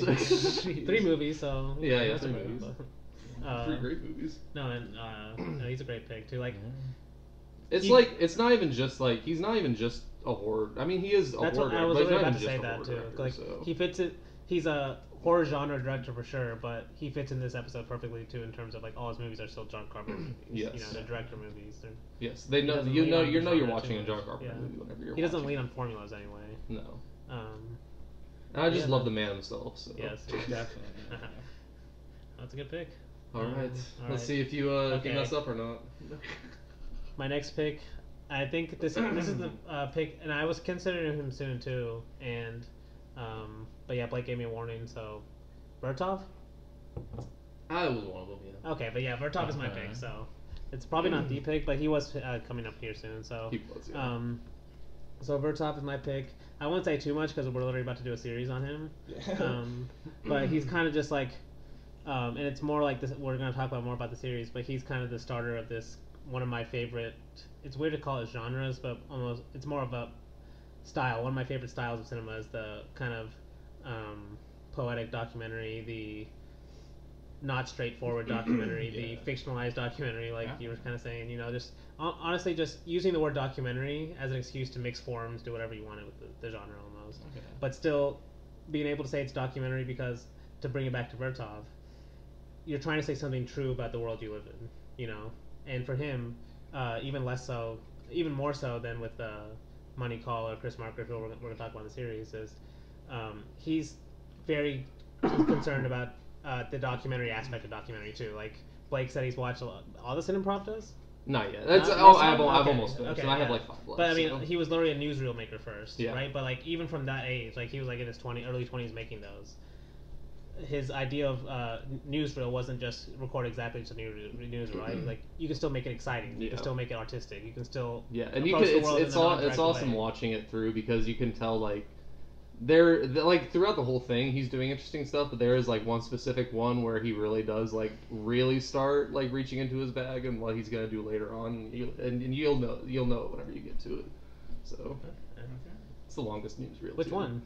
I think it's number 7 or number 13. Number It's the longest one. It's one that's actually 14 called. or 13? It's one that's actually called a different name than the actual newsreel, and it's 40 minutes long instead of the usual. Oh, that's 10 to 21. 20. Is that the? No, it's not one? 21. It's let me just find it. Eventually. But yeah, just just forever. Okay, yeah. Well, while you find it though, just to kind of close off before. I mean, honestly, this is like an introduction for our next series. Yeah, okay. So, I mean, because and the reason why I picked him, kind of just go behind the curtain a little bit, is originally when I was playing the series, I thought I was going to be Vertov and Eisenstein, you know. Yeah. But then I was like, because I've studied Vertov less than Eisenstein, I'll start reading about Vertov first, and I kind of just got so entranced with him, and like almost to the point where I was like, damn, I didn't know he was like this type of attitude, you know, because I'd only seen Man with the Movie Camera, like most people, you know, like. Honestly, to a fault, especially you know, after watching his later movies and earlier movies, but I got to the point where it's like, damn, he's relating to directors in my mind that I didn't think of when I thought of Vertov, you know, and that's why I'm excited to do Colin, probably Monty Colin Chris Marker at the end, right? So that'll just be a sneak piece for our series, but yeah, that's why I'm picking Vertov. I thought that's what Blake was thinking, but I guess not. you weren't gonna get him back if you left it, but also it's number 13. It was right. It's called like the newsreel itself is called something different. It's called Yesterday, Today, Tomorrow, a film poem dedicated to the October Revolution. Okay. It's like the first theme. It's like the first theme newsreel that they did for this. So it was really good. You'll notice it whenever you watch it. No, and definitely that's whenever you start. Because I've seen some of them. And he definitely, towards the later ones, he's expanding more and more, right? To see what he can do. And then Kino-Eye is kind of like the newsreel and almost feature length. Like, even though all his movies are basically like a little over an hour long, like they're not that long. So yeah. But yeah, Vertov. And then my other pick, I think I'm gonna pick her because I think you guys might pick her, but Maya Deren. That was the one I was Yes. talking about. Fuck you. Okay. Yeah. No. But, yeah. No, I wanted you to get her because you love her more than me, but I do love her a lot too. She was gonna be my next pick, so. No, honestly, I thought it was one of those two. That's why I. Those were probably gonna be my next. Those are probably gonna be my next. No, two they're honestly both of those are my top 12 anyway. Or, but yeah, but anyway, just to speak of Maya Deren by herself, like, basically, you know, all short films, you know, but even in those short films, like, because I watched literally 2 this week, kind of just rewatching my 2 favorites, Ritual and Transfigured Time and Meshes of the Afternoon. And just kind of, just like these little short movies, like they're 15 to 20 minutes long, honestly, just like 15 minutes long, both of those are. You just get so much. You get so many different images, you know, like you get so many different ideas packed into them. You get like the feeling of you're watching just a simply made movie, but also like every idea just feels like so complex. Yeah. It's honestly insane to me. And then she was also one of the first people I read her writings from a director, and I really love doing that. And a lot of these directors that I picked, except for Malick and Ozu, I've read all their writing, a lot of their writings anyway. So that's a similarity with all these. But Darren was one of them for sure. Where she was also really interested into like Haitian culture, but like their kind of dance rituals and stuff, and she would apply those to some of these movies, especially some of her later shorts, and she did that in really unique ways. Like, kind of, you know how I mentioned earlier with the Weird Stuff to Call, same kind of thing she was doing, but she was taking almost from other cultures, you know, not necessarily her own. But and her name itself, Maya, was not her real name, or her first name anyway. I shouldn't say real name because she took that on later. Maya, which means kind of illusion / creativity in Sanskrit in India. So. Yeah. No, she's interested in a lot of the things I'm really interested in too. So, and her shorts are kind of just an extension of that. So that's basically why I picked her. But Blake, why was she your next pick? Well, it's because she just does things with the short. Well, she didn't even like have a budget to make any movies. Like she was literally the most experimental of experimental filmmakers because, like, women like her didn't get opportunities like to direct actual movies. So this was basically her just kind of like doing this shit. And she wasn't even known about until later on in her life, like in her career, basically. Like all this stuff was basically like Mentions of the Afternoon and stuff. Like no one even knew about until like later. I feel like. She was definitely influential in like a certain New York experimental cinema. Yeah. Right, but yeah, definitely, she's definitely way more popular now. Like, oh yeah, for her time, the way she would like kind of basically get her movies out was like, for experimental movies, even now, but especially at the time, was the only way they could be shown was through universities. So she would go and tour her short films, and give speeches and kind of some of her writings, basically not her writings, but in the book with her writings are actually some of her speeches. And so that's kind of how she got her message out there, you know, and like in her ideas anyway. But those ideas didn't spread until literally we're talking about now. Like she might be more popular now than she was, like you're saying, back then. Yeah, and she deserves to be because she's amazing. And what like Mentions of the Afternoon is amazing, but like my favorite from her is The Private Life of a Cat. Me too, mine too. Because it's like so hard to if you've ever had an animal, and I'm sure you deal with this with your cat, but like. Yes, they might be photogenic, but if you ever try to take a video, like, especially like a movie like that, like these cats literally are like characters, and I can't imagine how long it took them to shoot this movie because they don't act, Yes, you know, like animals don't act most of the time unless they're trained to do it, like Jed in The Thing or something, you know, like that dog in The Thing. Like the animals can be trained to act, but these ones aren't. Like they're just the filming. Feel so close too, right? Like yeah, they're literally just filming the private life of a cat, and it's like, and you buy it, and the reason is because the cat feels like it's doing real things. Like you're just watching its life like it actually would live whenever you're probably not because there's a lot of editing going into that, obviously. Yeah. And probably just a lot of just shooting, you know? Because it's just hard to capture a cat like that. Or any animal like that, so. And they're also just cute, you know? It's just it's a really sweet movie, too, yeah. But what are your favorite movies from both? Well, the two I said I rewatched, Ritual and Transfigured Time, and Mentions of the Afternoon. But what about from Vertov? Because you didn't say that. Vertov. I'll save that for the okay. That's a good way to say it. Because I don't know yet either, so. Okay. Honestly, okay, right now anyway, it's probably Man with the Movie Camera and Enthusiasm. Okay. His last silent movie and his first sound film, like, kind of back to back. But, to go off Maya Deren, just to kind of close, like, you kind of saying that about her kind of made me think of her the same way I kind of thought of Vertov. Well, I mean, not Vertov, but Herzog earlier, in terms of, like, just go do it. Yeah. Like, she had such a passion to do it. Like you're saying, obviously it was way harder for her to get a movie made than... I mean, not only because she was a woman, but because the topic she's trying to do. Yes. The way she's trying to push the form, you know, like, the way, basically time moves in her movies. Like, you watch like Rituals and Transfigured Time, like 1946, and you're like, what? Like, like if you watch other movies from 1946, even Monsieur Vertov, it's not like that. Like she's literally pushing the envelope, you know? Yes, and one of my favorite things about her is she never explains anything about what her movies directly mean, right? Especially in the movie itself, they're all just images. Like, almost like because I rewatched Mentions of the Afternoon literally today, and initially, the first time you watch it, it's almost like a little confusing. Like what does this all mean? You're trying to put together, but the more times I've watched it, like every image feels like planned out perfectly, and that's why the movie can feel so long, even though it's only 15 minutes, because like it doesn't make sense almost unless every image is there to like that degree, and that's why she's like to me like such a perfectionist, and like almost like if she had made longer movies, they would almost get like too tiring because of how much stuff is in them. You know, and I mean, she obviously knew that. So, but yeah, no, Maya Deren, Vertov, those are my two picks. I could definitely steal one from Luke right now. No, don't. No. If you're thinking who I'm thinking of, I'm really gonna. Pick I know him I next. am thinking. I knew I'm thinking. I'm really gonna pick him next, so you better not. I know who you're thinking. Just pick of. mine. Just go. Just like that. Just don't do it. Don't do it. I'm not gonna pick yours. I'm gonna be nice again, I guess, because I do want to take Hideaki Anno. Oh, okay. Most people think Hideaki Anno he's the guy that did Ritual.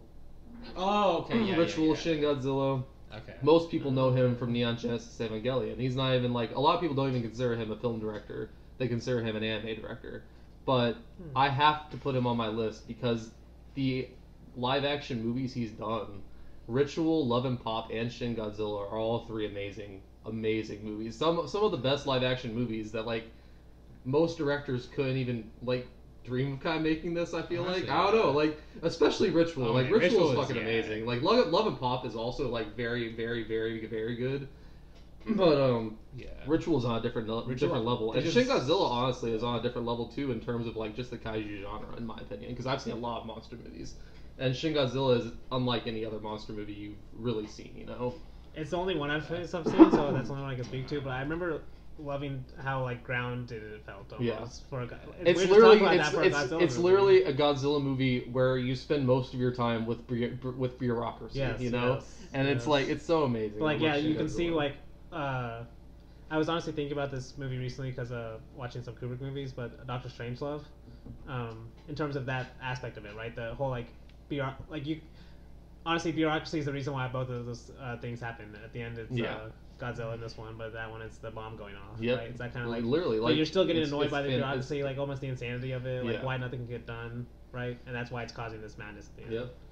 Damn, honestly. No, it's why that movie is so. Yeah, no, I it's still so remember fantastic. that. Yeah. And like a lot of people don't go to kaiju movies for that, and that might be. And I mean, Shin Godzilla is held in high regard, but like, it's a fantastic movie as well. But Ritual, like me and Luke have seen Ritual, and Ritual's like by far his best movie to me.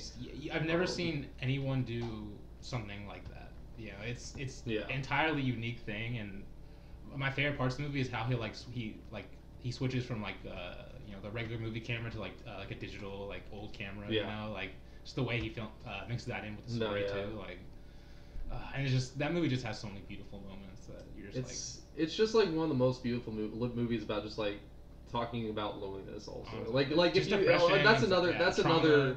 trauma. Like that's another thing that you'll notice about like my directors that I've drafted, especially like Psy and Edward Yang and all these like they love to talk about loneliness and kind of like how like what causes our loneliness and stuff like that. And like I like that stuff a lot.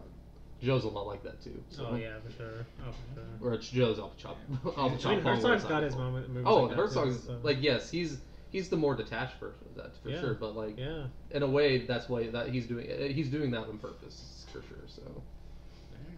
well. All right, Luke. I left your guy. I left your boy for you. You're welcome. Wait, so who is it? Okay, well, we'll get to that. Yeah. Okay. But so my next pick, I'm relieved that Blake did not steal this man from me, because I wanted to talk about him and I love him. Honestly, I didn't even. Were you actually? Were you seriously like thinking like, oh yeah, he's like. Who's it? Name him. Jacques Demy. Oh, Jacques Demy. Right? Okay. Is that what you're thinking of? Oh, that's actually not even who I was thinking. Really? Of. Wait, what the? Oh, Luke's a little nervous. Damn. Oh, okay. See, now you know how I felt when I said Vertov. No, what? Okay. Okay. Well, I was gonna pick him regardless of X anyway, but Okay. No. I love Jacques Demy too, though. Okay, He was on my short list. So. He wasn't on my actual list. Okay, but now I you do got me. love Now you got me nervous again. Okay, Demy, This is the best. But so Jacques Demy. Jacques Demy would have been me. That would have been me trolling you for sure. Okay, yeah. I love Jacques Demy, but not that much. Yeah, So, okay. I love him a lot. He's a director. We've talked about him too on the podcast. Yes. We've talked about a lot of these, but Jacques Demy, I just love how like fun he has with his movies. You know, you could just tell like in each of his movies, you could tell how much fun he has. Just you know, coming up with the ideas, coming up with. What he's gonna film, and he invented color. To be honest with you, like I mean, there's no doubt about it. Let's not go that far, Yeah, but okay. but come on, we'll go that far. He's good at it, Yeah, especially the and bright ones. His musicals and non-musicals are all that you could tell like they're very like musical. Like Lola's a very musically inspired movie. Like, and his musicals him and Michael Legrand are like a perfect duo because they play off each other so well, especially with. The Umbrellas of Cherbourg and Young Girls of Rochefort, and then I also love how outlandish he can get too, how weird he can get, especially in Donkey Skin, which is probably my second favorite from him. I love just Donkey how Skin. like just absurd he gets, but it's just like it's still like it's not too weird that you're gonna like you get turned off of it. It's just like it's the right amount of weird, you know? Yeah. That's how I describe you it. saying that kind of made me think of like the musicality aspect of his movies makes it more believable. The more absurd parts, right? Okay, like, yeah. You're more forgiving, even as long as just because it's a like even if you're listening to a song. Yeah, it's a fairy tale. Or fairy tale or something like that, right? Yeah. But to me, it's specifically the more musical aspect. It's like they like even when some of his subjects, because he's not most of the time he's more lighthearted, but he does have like especially in Donkey Skin, there's some more darker, deeper themes. Oh yeah. And but that kind of musical aspect always gives you that kind of light feeling no matter what. Yeah, I mean, it's just joy to watch. Yeah, and honestly, the more I've thought about it, the more Donkey Skin might become my favorite from him over time. but my favorite right now is still The Young Girls of Rochefort because I think it's definitely like less like there's not like a ton of like deeper themes in it, except the queer subtext in the movie is actually pretty genius in my opinion. But The Young Girls of Rochefort, the colors, the songs, the dances, Gene Kelly showing up randomly, and you're like, what the hell? He's jump scared me. Young Girls of Rochefort, it's the movie of Jacques Demy I can put on at any time. I feel like, and just like let it take me to the Jacques Demy world. Donkey Skin's my favorite, so it might become my favorite. I'm not gonna lie. I like Umbrellas of Cherbourg more than Young Girls of Rochefort personally, but okay. I don't know. Yeah, I mean, like, fair. I mean, honestly, why. I watched The Pied Piper this week, and I'm surprised. I shouldn't say I'm surprised that he's really good at doing English, but like I was a little, Okay. I was a little. No, I still That haven't movie's watched it's a pretty impressive movie. Because that one's got like a lot of like that one's got not even like subtext because the movie's kind of just about like how like religion and just like all these powers like are used to like control us and like how it makes like pandemics stay endemic almost. Because like it's about the Black Plague, like it's about the story of the Pied Piper and stuff like that. So. And also, we should give a shout out to A Slightly Pregnant Man. Oh yes, I love that movie too. People don't recognize it enough, and it's like hilarious. And it is hilarious. As Marcello Mastroianni is a pregnant guy, with Catherine. You got me. I definitely need to see that. Yeah, dude. You got me. We need to change your opinion about him. I like him. Well, come on. You shit on him. I don't shit on him. I just I know it's gonna annoy you. Yeah. Okay. That's fair. I kind of same with Michael Bay. With you. But, honestly, yes. He is okay. I mean, he's Like, definitely not on Bay's level, but I'll give you a break. I'll give you a break. Alright, but okay, so now you got me really nervous now because I don't know who you're gonna pick next, Blake. That's apparently you're Don't let him get in your head. Don't let him get in your head. Don't let him get in your head. But honestly, this person I was planning on picking soon, I feel like it's the most likely you're gonna take from me. Okay. I know what you're talking about, Blake, but that's Nobuhiko Obayashi. Damn, he got it. Yes! Let's go. Okay, I picked correctly. I picked correctly. Honestly, I didn't think you watched enough of his movies. I hadn't, but I was gonna do that just to be an asshole. So. Oh. And I love the movies I have seen. Like I haven't given one of his movies less than 4.5 episodes, and I've seen 3. But yeah, he's just Obayashi. Thing is with Obayashi, how much I love him. I'm still like only scratching the surface. Yes, exactly. He's made so many movies, and people only see him for House, which I absolutely love House, especially after rewatching it during October. But his visual style and how unafraid of him to be, I feel like a lot more directors are too afraid of being, for people seeing their movies as fake, a lot of the time. But Nobuyashi doesn't care.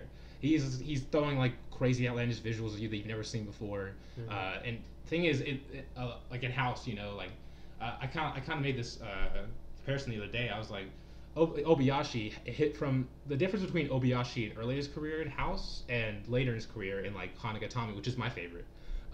Is he transitions his more outlandish, weird things from his subjects to his filmmaking. I feel like, and that's why I love Hanagatami so much. Is that it's like this super outlandish filmmaking where he's like doing all these crazy ideas, but it's like also one of the most beautiful movies I've ever seen. Like, I talked about this also in the Sight and Sound list, but he uses the green screen. Like, of course you can tell it's fake, but then But that's part of it, though. Yeah, like you're saying. It'll still be so beautiful, especially his moonshots in Hanagatami. Yes, holy shit. I don't think any directors filmed the moon better than him. Well, that's a bold statement. I will make that bold statement. Prasant's got some amazing moons.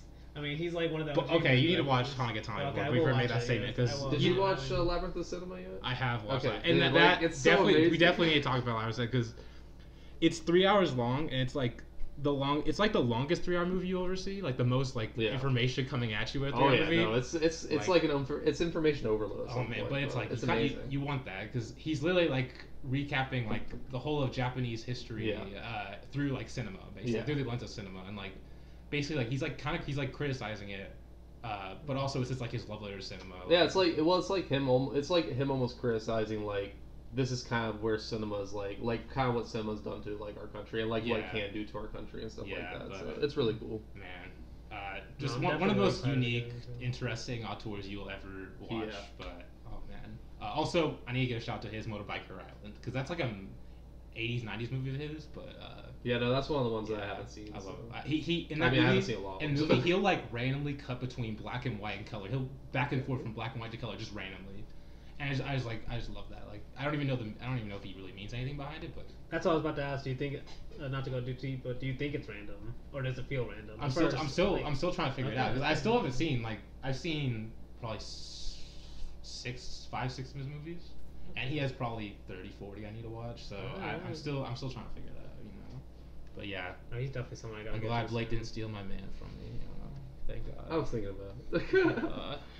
But you picked 2, right? Yeah, he did. Yeah, I did pick 2. Yeah. So it's back to Blake. All right, so my next pick. This one's actually kind of tough. I don't know which one I want to go. I think I'm gonna just go Eric Romer. Oh. Okay. So Romer is choice. someone that I wasn't familiar with before this year. I don't think I'd seen a movie of his before we started doing our French New Wave thing. But then whenever we started doing our French New Wave series, Romer's The Green Array and Marker, La Jetée and Sans Soleil are the ones that really, they're the ones that really hooked me, and they're the ones that I have watched the most of since we've done that. Okay. And I just love I love how chill Romer is, like how his movies he's just such a chill director. Yes. There is conflict in the movie, there's heartbreak for sure in a lot of his movies, but it's done in such a soft and gentle way that you're not sobbing uncontrollably a lot of the times, or you understand the plight and the pain of that the character's going through, and you're hoping they get through it. Just it's like you're watching the real life. Yeah, you're just watching their life basically. Yes. It's amazing. I really like this man a lot, and I haven't even seen all of his like Love in the Afternoon. I haven't seen in what's the Leo one. I haven't finished those ones of the 6 Moral Tales even. I haven't even finished all those. But he's another one where I'm any of his later ones though? I've seen The Tree, The Mayor, and the Mediathek. Yes. Where's Claire's Good Marriage. Oh well, The Green Race. One of his popular ones. Have you seen The Aviator's Wife yet? No, I haven't seen that one. I need to watch. I actually think about watching that. Yeah. The next one I watch. No. But what you said though is once you start watching Romer, same for me. I started watching him this year too after French New Wave, when we started that series. But then now I've seen 12. I've seen 13. Yeah, I've seen since 8. we started that March, I've seen 13. And the reason for that is it's just the similar way I was describing Ozu. Once you get used to their style, it's just so easy to be I'll just turn on another Romer movie. Yeah, you told me to watch the Mayor, the Tree, or the Tree, the Mayor, and the Mediathek, and you said this doesn't sound like a great movie, but you're gonna love it, and because it's just so chill, and it's just and it's a movie that you honestly wouldn't think would work, but it is. It just is such an intriguing, interesting movie. No, and that one's more of his more experimenting with between documentary and fiction, right? Because a lot of the people they interview in the movie are real people in that town, and it is more just the actress going and interviewing. He's mixing it, right? He's adding his narrative, but they're in a real town and they're interviewing real people and stuff. So even as his experiments feel very simple too, and just very kind of just breezy almost. But the breeziness allows for the content to feel more harsh sometimes when it is, or the characters to feel more meaningful. Yeah. And the kind of just my last thought on Romer when I think of him is, I just love when his characters all of a sudden just start going on a rant on why they believe what they believe just randomly, because it happens all the time. All of them have a lot of them have this central character, and they have basically they're kind of on internal monologue going on, and at a certain point in the movie they just kind of reveal it. Yeah. Why they've been making a lot of these decisions. And some of my favorite parts in Romer movies are just the random ass people that just come in and say something extremely important and really the little girl in The Tree, the Mayor, and the Mediathek, just her dad's talking about all these big ideas and stuff. She's well then why don't you do it then? And I was damn, this girl's awesome. Yeah. And then it's just the old guy in the Green Array walking by and randomly telling them what the Green Array is. Telling them what the Green Array is. It feels almost magical, like a fairy tale kind of thing, Yeah. He makes his movies feel magical, even though they really aren't. They really aren't. You know, and he is one of the best for shooting in color, I think. Oh, also. for sure. Especially Claire's Needs. Insane. Yes. No, The Collectioner too. Yeah, the collectioner, collection or whatever. Yeah. And the Green Ray obviously And has the the Green color. Ray. I don't know. They actually filmed the Green Ray. Very one of the best at using nature in his movies too. Yes. As part of the movie, but Yeah, that was my choice. it's a great pick. Oh wait, did you mention My Night at Mods? Because that's my favorite. Oh, My Night at Moz Yeah. is one of the best. that's That's one of the best. That's my favorite Romer. Oh, yeah. okay. But I haven't seen a ton. I didn't. Yeah, I I've didn't seen- even mention my favorite. My favorite is the. I think Green you'll Ray, really like but- Love in the Afternoon too. Okay. Yeah. Because that to me is one of his like least breeziest. You know, it's like more serious subject matter. Yeah, well, And My it's- Night at Mods is super interesting to me because, like, well, in his That one interviews book, that's the one that he's talking about. Whenever he says, I think directors nowadays are like they need to, if they're shooting in black and white, it needs to be for a reason. Yes, you know, yes. and like he specifically has a reason for shooting in color and a reason for shooting in black and white every time. And I really love that about him, and I love his explanation why he did that in My Night in Mods, because it was like the sheet that she's laying on, he wanted it to look pure white, so that she's like looks like a saintly person, Yes, basically, yes. like innocent. Yeah. But in reality, like the sheet isn't pure white. Obviously, Yeah, it's yeah. like stained and stuff. Yeah, but Yeah. but No, that's no. what like black and white was And- able to conjure up. But So. that kind of relates to why it was you could go using color so well, and it's similar to when we mentioned Wong Kar Wai. Like they use color, Romer specifically too. He used colors.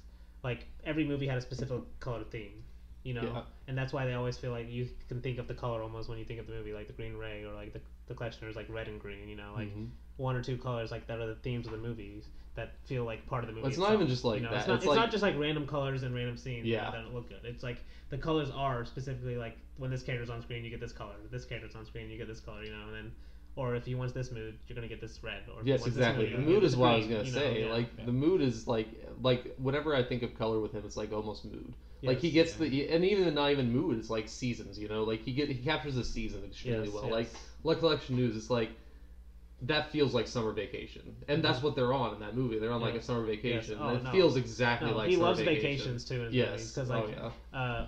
you know, characters trying to escape where they are, Yeah. but then they get to the vacation spot and they're the same person. You Yeah. know, like it's the Green Ray where she goes to Yeah. go on vacation to like the mountains and she Yep. leaves for after one day. After one day. Yep, yep. No, but yeah, Romer, great pick. Yeah. No, he was definitely on my short list. So There we go. that's is it my turn now? It is. Yeah. Yep. Okay, so I'm just gonna take my next two, and then I'll basically have had most of my top 12, so I'm gonna be pretty happy. I've with been them, nice but- today, so I haven't gotten some of my But 12. that's the thing. I don't. If I pick these two, these are the two I thought I saved because they would have been higher in my own ranking. But I don't think you guys would have picked either one. So that's why. I'm going, Okay. but- That's kind of how my next two are gonna go. yeah, yeah. But I'm taking them now because I just kind of want to get my top 12 out of the way. So my next two is well, I'll start with Buñuel first. Okay, he Was was Buñuel? actually on my board of 36. 30. Okay. Yeah, but no, I know you like him for sure. But yeah, I didn't think you were gonna pick him. I also want to leave it to you. So, I mean, I love specifically two of his movies I absolutely love, but yeah, you go on. Yeah. No, I just like to me, he's known as a funny director for sure, you know. Yeah. But like, I don't think he gets credit for enough for like how good he was. Not like he wasn't experimental formally, like in terms of his shots or his camera work or anything like that. But he's experimental in terms of the way he's telling the stories of his movies. Yeah. Right, and like you know, when I was talking about L'Argent and Bresson earlier in terms of how I feel like his movies got better. Yeah. Like Buñuel always to me made really good movies, but when I think of like his later movies that he made in France, like Discreet Charm, Obscure Object of Desire, Phantom Liberty, Yeah. Milky Way, like some of those, like I don't even think people appreciate enough like how like experimental they are just with the ideas. Yeah. You know, like the way like in Discreet Charm, the way the stories flow from dreams to reality man. to a desire someone has to, and you can't by the end like Yeah. You can't. it makes more to me it makes more sense that it doesn't make sense, right? Because that's kind of how at least in my opinion that's how he's talking, that's how he sees people, right? Like Yeah. you never know what's driving someone on the inside, right? And you never know what someone's dreaming about when they're in bed, you know, like Yeah. But he does it- Lily dreamed about in bed in Phantom Liberty. The shot of him saying the postman deliver the card to him, Yes, and then yes. he sees the animals and stuff. in it. yep. Oh man. No. I love Phantom Liberty. That's my favorite. No. And he's Probably my definitely like favorite. Or I don't know. I think I like this Discreet Charm with Buñuel. I need to rewatch the Street But- Charm. Honestly. no, to me that's his like masterpiece, like perfect movie, but he has a few like that. I know like obviously the earlier movies like Los Soldados. Los Soldados, but also what's the Exterminating Angel. The 30 minute Untitled one. Chapter. Yeah. I can't even. That's even more back. I forgot about that. On the wall, but yeah, like, that's because it's funny. Buñuel's career is so interesting too, like in terms of all the different almost stages he had. Because, like Blake said, how do you say Andalo. Andalo, yes. What's the English title? Why am I forgetting this? Andalou. You can tell I definitely think about his later movies more, but I don't know. It doesn't have its the one where the eye goes. But also like Land Without Bread too. Like he actually made an early documentary kind of. So his early career, he was more experimental formally. That's what he was known for, right? Like Unshan Andala was known for like all the images it's said without any story really. Like he was one of the first directors in the surrealist movement and everything. And then he goes to Mexico and he's making more like studio movies a lot of the times, right? He's making them for studios anyway, but he's still finding a way to get his ideas in a studio system. Yes. Yeah. And then he comes to France and he's able to do like more experimental stuff that he wanted to do. Yeah. And so you have like these 3 different stages all with the same person. And when you start going through all his movies, you see he's still attacking a lot of the same themes. Yeah. Still touching on a lot of the same themes. And then kind of just to close it off, he's, to me, maybe the best at using dreams, or at least exploring what a dream means. What's the difference between a dream and a desire? Like, all those kind of themes I'm really interested in. He's one of the best in applying that to, like, film context. Yeah. And that's really what I love about him. Okay. So, yeah. Favorite one is Discreet Charm, right? Is what? Your favorite is Discreet Charm? Yes, Discreet Charm, but also, I probably would say, like, the Illusion Travels by Streetcar is a movie that he made in Mexico. Like, it's not definitely his best because it's kind of rough around the edges. It's made like way less budget than his France movies, but it's kind of makes the point in terms of he still finds a way to get all of his ideas, even in a movie that would still pass by a studio in Mexico in the 50s, right? Yeah. But it's still a Buñuel movie, and it's like kind of perfect because of like how street level it is. It uses the kind of budget it doesn't have to its advantage. Yeah. Like streetcar level. Yes. Like he was doing his own kind of neorealist movement, right? But it's not neorealist because it's Buñuel. He's still doing his own. It's kind of feel about Fellini too. Like yes. His neorealist movies, especially his early movies. Yes. And obviously Fellini loved Buñuel. Definitely. So and I think vice versa too. But so Buñuel, and then my last director that was on my 12/12 that's still there is Rossellini. Okay, yeah. I don't think any of you would have. I haven't seen like I don't think any Rossellini. Well, besides the Acts of the Apostles. Yeah. I've only seen the War trilogy, admittedly. Oh, okay. Yeah, so I need to watch more. No, but Rossellini, like, I won't go too long because I think maybe we'll do an Italian neorealism series, or maybe I'll just do Rossellini at some point. But like, to me, he's kind of similar to Buñuel because most people think of him for more of the War trilogy early stuff. Yeah. Right? Like, how important he was to cinema, et cetera, et cetera. But, like, to me, some of my favorite Rossellini movies are more, like, in his later career where he's really, like, taking historical, like, topics. And he's almost, like, I'll just say my main reason why I like Rossellini, or at least one of them, is when most people make a historical movie, they take the subject matter, let's say like Gladiator, right? Yeah. They'll take Gladiator and they'll say, how can we make it interesting for a modern day audience? Yeah. But like Rossellini's historical movies are almost like the opposite. Like he's saying, I trust the material so much, I don't have to make it interesting myself, right? Yeah. Like so, one of my favorite movies of his is The Messiah, the movie that he made on, obviously Jesus, the life of Jesus. Yeah. And growing up in Arkansas and growing up in like around the church and Christianity and everything, like I've seen a lot of Jesus movies. Yeah. And almost all of them, they try to dramatize them. Yeah. Right. They're trying to make them like larger than life. Yes, they're trying to make them larger than life. They're trying to make them like almost like what if Jesus was like The Rock or something? Not literally, but like the same way you would make The Rock exciting on screen. The music would go up. Yeah. When Jesus is on screen, you get a low angle shot of Jesus to make him look like a badass, all that kind of stuff, right? But he's almost the opposite. Like he would use just a single camera, a single zoom lens, and the zoom lens would be really wide at first, and it might just zoom in on the characters almost like they're in like a theater play or something, right?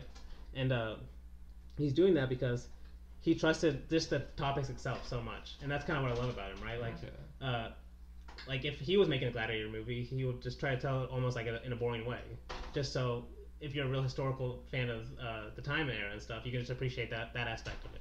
Right, not just necessarily having to make it exciting just to make it an exciting movie. You know. Yeah.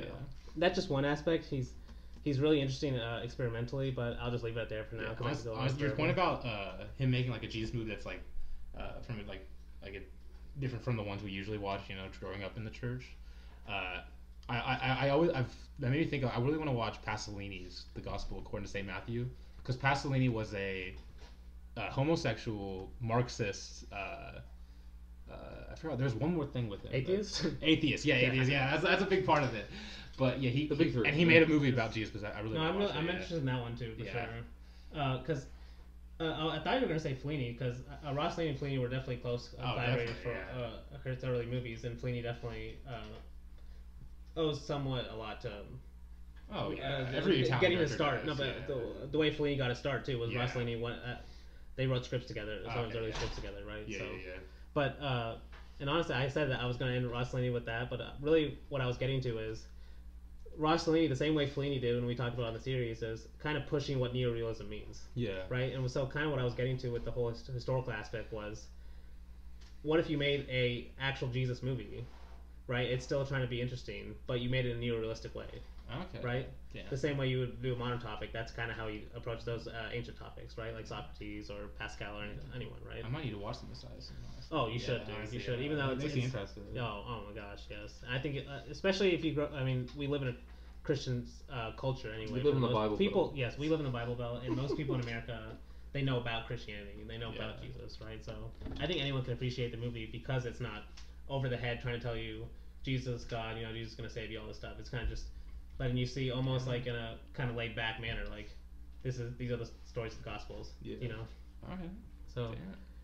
And there's no one of my least favorite things about Jesus movies is the kind of like when he's put to death and everything. Yeah. You know, the whole crucifixion and everything, all that. Like this one, it's done really well in this. You know. Well, you're not a big Passion of the Christ. Yeah, that's literally what I was thinking of. But yeah, there's a lot of movies that try to do that. You know. No, they do. Yeah, for sure. Yeah, those are my 2 picks. All right. Well, my 10th pick, I'm just gonna close out the Taiwanese New Wave guys with Hao Xiaoxun. Okay. So I don't think you guys have even seen much of him in general. I've only seen Millennium Mambo. So okay, yeah. So, okay, well that's his most popular one for sure, and it's one of his best. But I just love all of the Taiwanese New Wave directors that were huge at the time, at least. I slid against some more of them, honestly, but like Hao Xiaoxun, Millennium Mambo is amazing. It's not as good as Rebels of the Neon God for me, but it's very much in that vein of like talking about loneliness and kind of like what the big city is doing to like cause that, you know. And it's like the opening of that movie is just like 5 minutes of just pure amazingness. Oh man, yeah. Like just a girl walking down a hallway. One of the best scores of all time. Oh yes. The assassin is amazing. It's just like his take on like a female assassin during like one of the dynasties. During like the Tang Dynasty in China. So he's also like. He's more slow cinema as well than Edward Yang or something. Like he's not as slow. He's not as slow as Psy, but he's definitely I would consider him a little slow. But The Time to Live and The Time to Die is like it's like a semi autobiographical of him, of like his life, but it's a lot like if you watch A Briar Summer Day or something like that, it feels a lot like that. Yeah, I noticed conjuring up that feeling. Yeah, I noticed in the poster that they wear like the same uniforms. Yeah, they do. The ones they do in Briar Summer Day. Yeah, so. Yeah, like it conjures up that same feeling of like nostalgia for like just your childhood that like we never lived in Taiwan, obviously, but they're very like he's another one of the directors that's very good at that. And like The Puppet Master is one of my favorites from him because like it's one of the ones where he's just going back in time kind of and showing a puppet master of like one of the best like the legendary puppet masters in like Taiwan. So like and he's like actually doing like all the puppet tricks and he's like showing you the puppet show and stuff like that. It's really cool. It's really Have you seen Money Calls short on Puppeteers? No, I haven't. Called The Puppeteers of Rajasthan? No, I didn't. It's amazing. It just reminded me of that too. Honestly, it came out around the same time. He might be.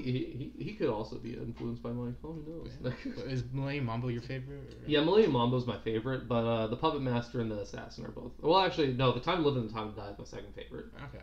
That one's that might be my favorite. And wait, damn, I still need to watch The City of Sadness too. No, I still need to watch that. Danny bought that for me for my birthday like a long time ago, and I haven't watched it yet. Yeah. It's honestly, I think it's his highest on the side. It's like his only movie on the side and sound. Yeah, no, I still need to watch that one. But yeah, I just had to finish out the big three of the Taiwanese new wave at least. Yeah, stole one of them from me. Stole one two of of them. them actually, really. But all right, well. Damn, you definitely gotta go to Taiwan at some point.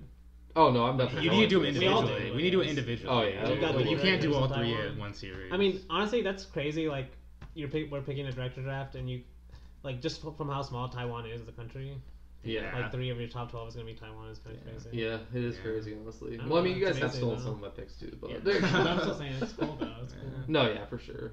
No, and they're like still they're kind. I would still say they're in the midst of their Taiwanese new wave, honestly. Like, cause Psy and Hao Xiaoxin are still working, you know, and like there are some new Taiwanese directors that are not bad, but Okay. Damn. All right.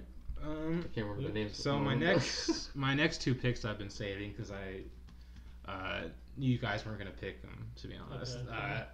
Okay. This one the only one that's a threat is you, Danny, but at the same time I don't think he was really on your short list. Michelangelo Antonioni. Oh, okay. Antonioni, I started my first movie I ever watched him was La Ventura, and when I watched it I was like, damn, this is boring. Like, well, why do people love this movie? Like, oh god. I get I love the camera work, it's beautiful. And then I got more into him and I'm like, and then I realized what he was doing. You know, he's a director that leaves nothing to the audience, basically. Like he's leaves nothing for the audience. leaves nothing for the audience. Yeah. He like, especially for like La Ventura and Blow Up, he really like gets you invested in the movie with this like premise. Like Blow Up is the photographer, actually photographs a crime, but then he just forgets about it. All the characters forget about it. I mean, we did that episode. Yeah, and we did Blow Up and La Ventura. They forget about the disappearance. Similar, Like yes. that's basically a big part of it. Mm-hmm. And he's really making movies just to show a lot of alienation, loneliness, as we've been talking about. Are wanting to attach to something. That right? too, honestly, yeah. Almost we're searching for that. Oh man, that's part of that's one of his, at least in my opinion, one of his main themes. Right? Honestly, That's searching. Yeah, that's searching. Even like if we don't know what we're looking for. Definitely. Right? Like the characters, obviously, in a lot of his movies, don't know what they're looking for. Yeah, oh, man, it's just like it's almost like he doesn't even know what the movies are about in a way. Yeah. He's just like, yeah, here's a movie. You give me your interpretation, and his camera work is just beautiful.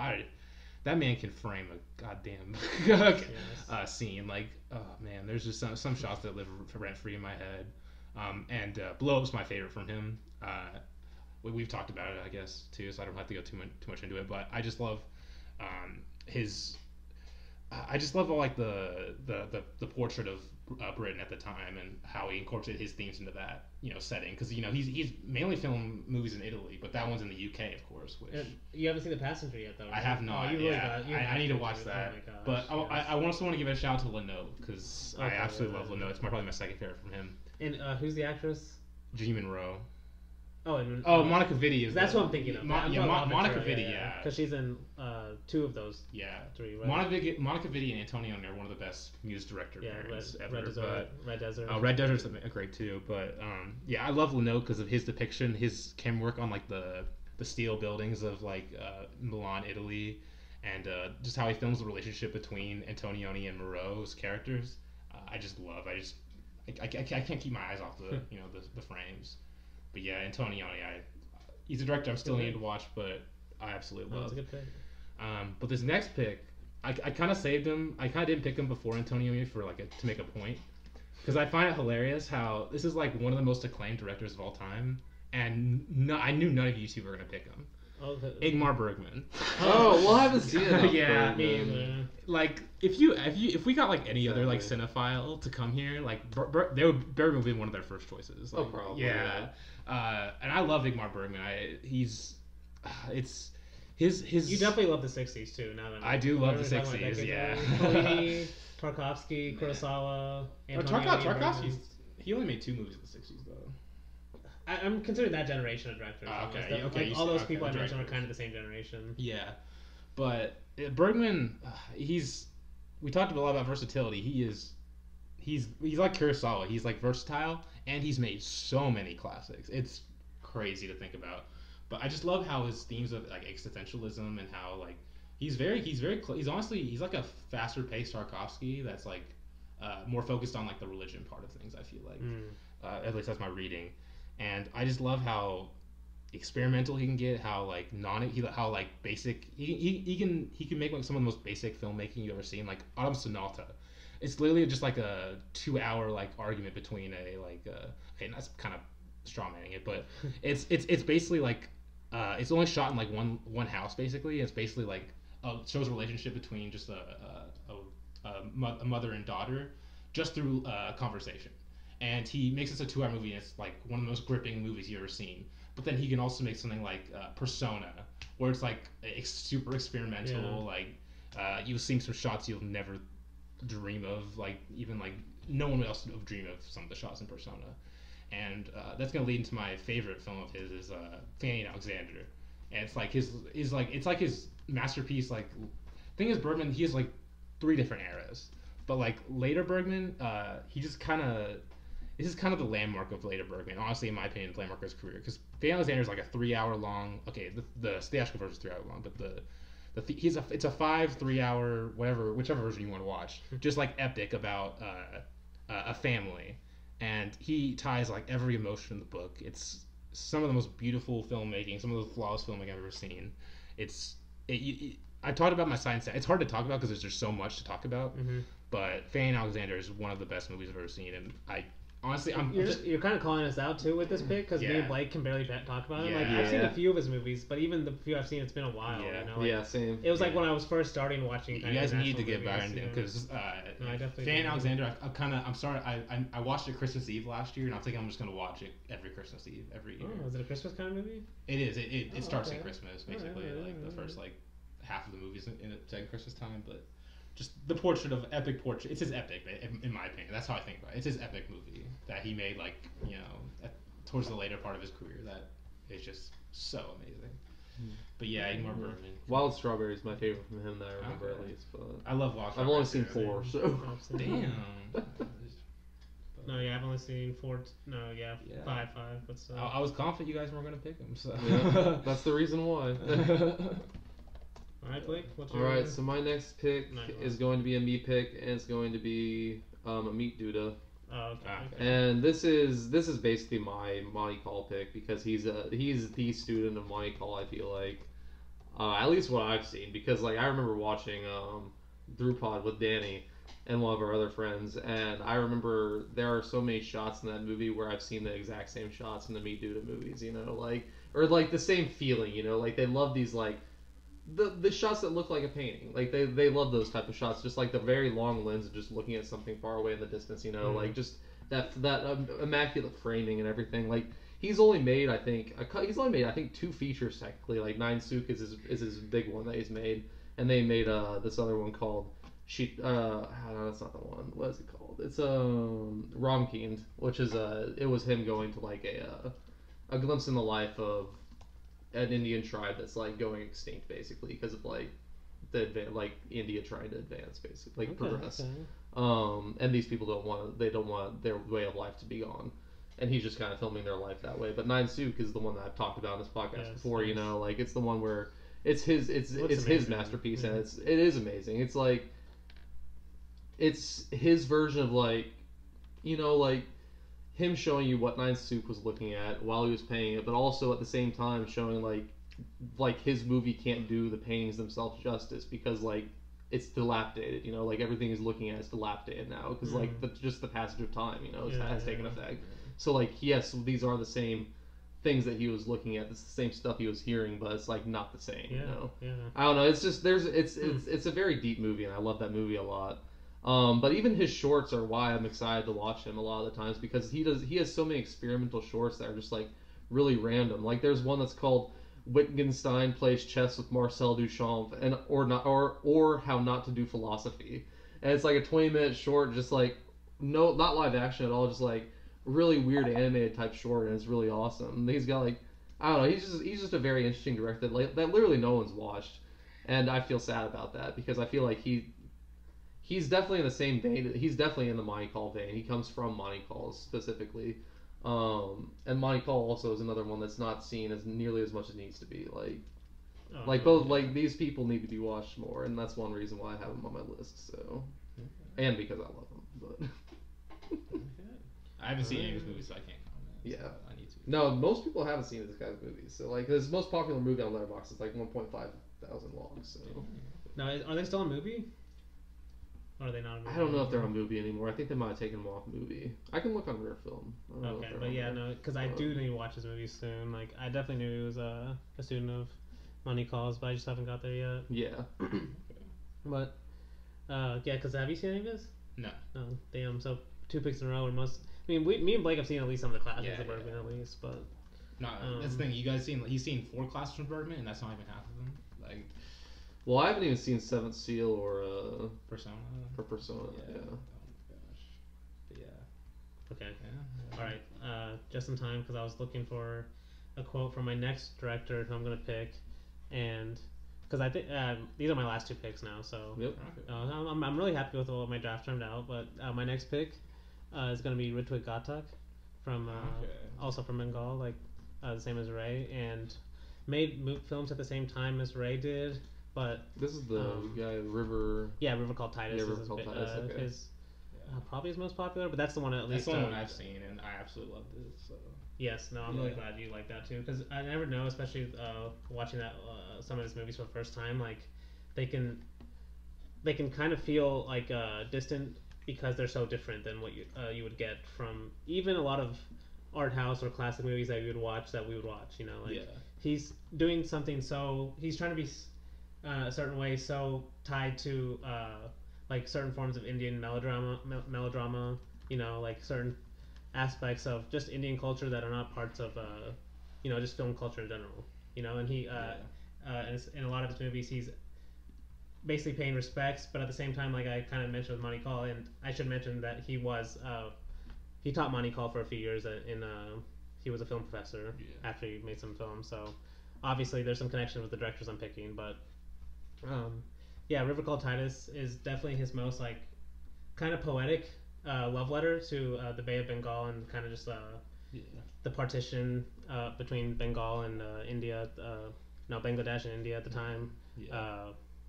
I'm talking about more of his themes now, but like just in terms of formally, he has like all these different kind of subjects, but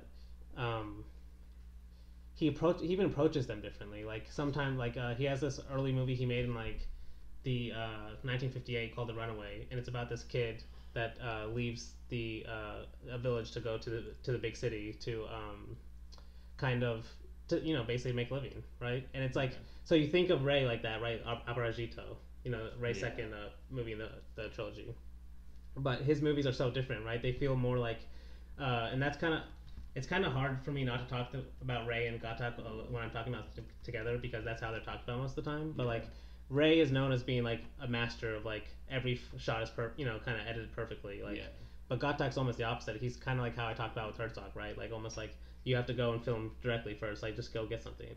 And that's kind of what I really love about him. And he took that kind of aspect to Indian cinema that even Ray didn't have, right? Like there's almost like a certain love that Ghatak has towards his characters, like almost too much love that almost Ray doesn't, right? He's almost like a little more detached, a little more serious. And that's why I kind of love both of them, but in some ways I almost like Ghatak more, right? Because he's almost too much in love with his character sometimes, and that's kind of what I love about him. But then, so I'm really happy I got, you know, Money Call, Ray, and Ghatak. So, but my last pick, and I feel like this is a steal too. I don't know if anyone else was going to pick him, but I can't believe he even lasted this long. Is Martin Scorsese? Dude, I was gonna bring that up after I didn't pick him at the next pick too. Okay, so I'll see. Were you gonna pick him though? No, I'm probably not. I wasn't going to pick him. I wasn't going to pick him, but I was going to mention how he should have been. To me, this is almost like a value pick. You know, it is. It's honestly crazy that he didn't go higher, but to me, he was one of the first like get me interested in world cinema, just get me interested in talking about movies, just how much you can love movies in general. You know, like he's kind of one of the first people to get me interested in that. And that's literally what I think about him more than even his movies itself. A lot of the times, it's kind of just his passion for the craft. Yeah. You know, You're not just picking him for his movies, but for his no for impacts everything on else. just Yes, cinema in yes. general. Yeah, it's like that's why I say value pick. Like, No, he should have gone earlier for sure, but I had people I liked more than him. Yeah. My next pick is also going to be a value pick that similar to that. Okay. Mine's We'll not. see. I mean, it's kind of related because he helped get restored a river called Titus. And Like, and it looks amazing too. Like, that's part of the reason why people love the movie. It's more popular than some of his other movies just because of how it looks, because it got restored. Yeah. Like, a lot of his other movies would look a lot better, if they were restored. Like, people would appreciate them more. But that's what Scorsese understands, right? And that's why he's so dedicated to that. Like, he understands a lot of these older movies. People would appreciate them more if they look better. Like, because that's how people look at older movies. They just think of bad prints a lot of the times. Just whatever they see on a TV news channel or something, or whatever they show about an old movie or something. But like, Scorsese understands like the history of cinema is part of cinema itself, right? And it's always kind of you can always go back to it. And it's always changing what the future of cinema can be. So like, someone discovering a river called Titus because it got restored in 2020 could have impacted how a movie was made in 2040. And like that's kind of the beauty of restoring old films and making it new again, right? But honestly, it kind of feels fitting not to even talk about his movies because his movies are just so obvious. But like, I mean, it's been talked about enough. Yeah. But wait, what are all my of our favorite? favorites? Okay, my favorite. What's my favorite Scorsese movie? Honestly, just off the top of my head. Oh, I know mine. I like saying two. I was gonna say it's like almost two, but my two is definitely Silence and Casino, probably. Yeah, mine's actually Silence and The King of Comedy are my two. Really? Okay, so we all have Silence at least. So mine's Silence and The Last Temptation of Christ. So. Okay. At least that kind of makes sense. No, those explain themselves. But no, especially since like Silence is just like 2015, 2016. 2016. Yeah. I think it's 2016. Yeah, I think it's 2016. No, it's like just like, oh my god, he still got it, Oh yeah. That feeling. Like, I mean, it's still. Yeah. And I mean, it got delayed a year, but we'll still get it soon. We'll still get Close to Flower Moon soon. We'll see. He's getting old. Whoa. I'm just saying, It's man. been made, He's getting old. It's been made, Luke. He's got a long ass time left. But yeah, Martin Scorsese, 12 pick. Del Toro's gonna give Scorsese years of his life for Scorsese, True. Shout out Del Toro for that comment. All right, Blake, who's your last pick? I mean, there are so many people that I could pick with this. We definitely need to go by honorable mentions after. Well, yeah, for sure. But like, I mean, it sucks that Eisenstein's not gonna get taken by me at least. But like, this next pick is a me pick for sure again. And it's gonna be Max Linder. I'm gonna end it. I'm gonna end it. Did not expect. Yeah. I'm gonna end it with a silent star or with a silent director, just like I opened with a silent director.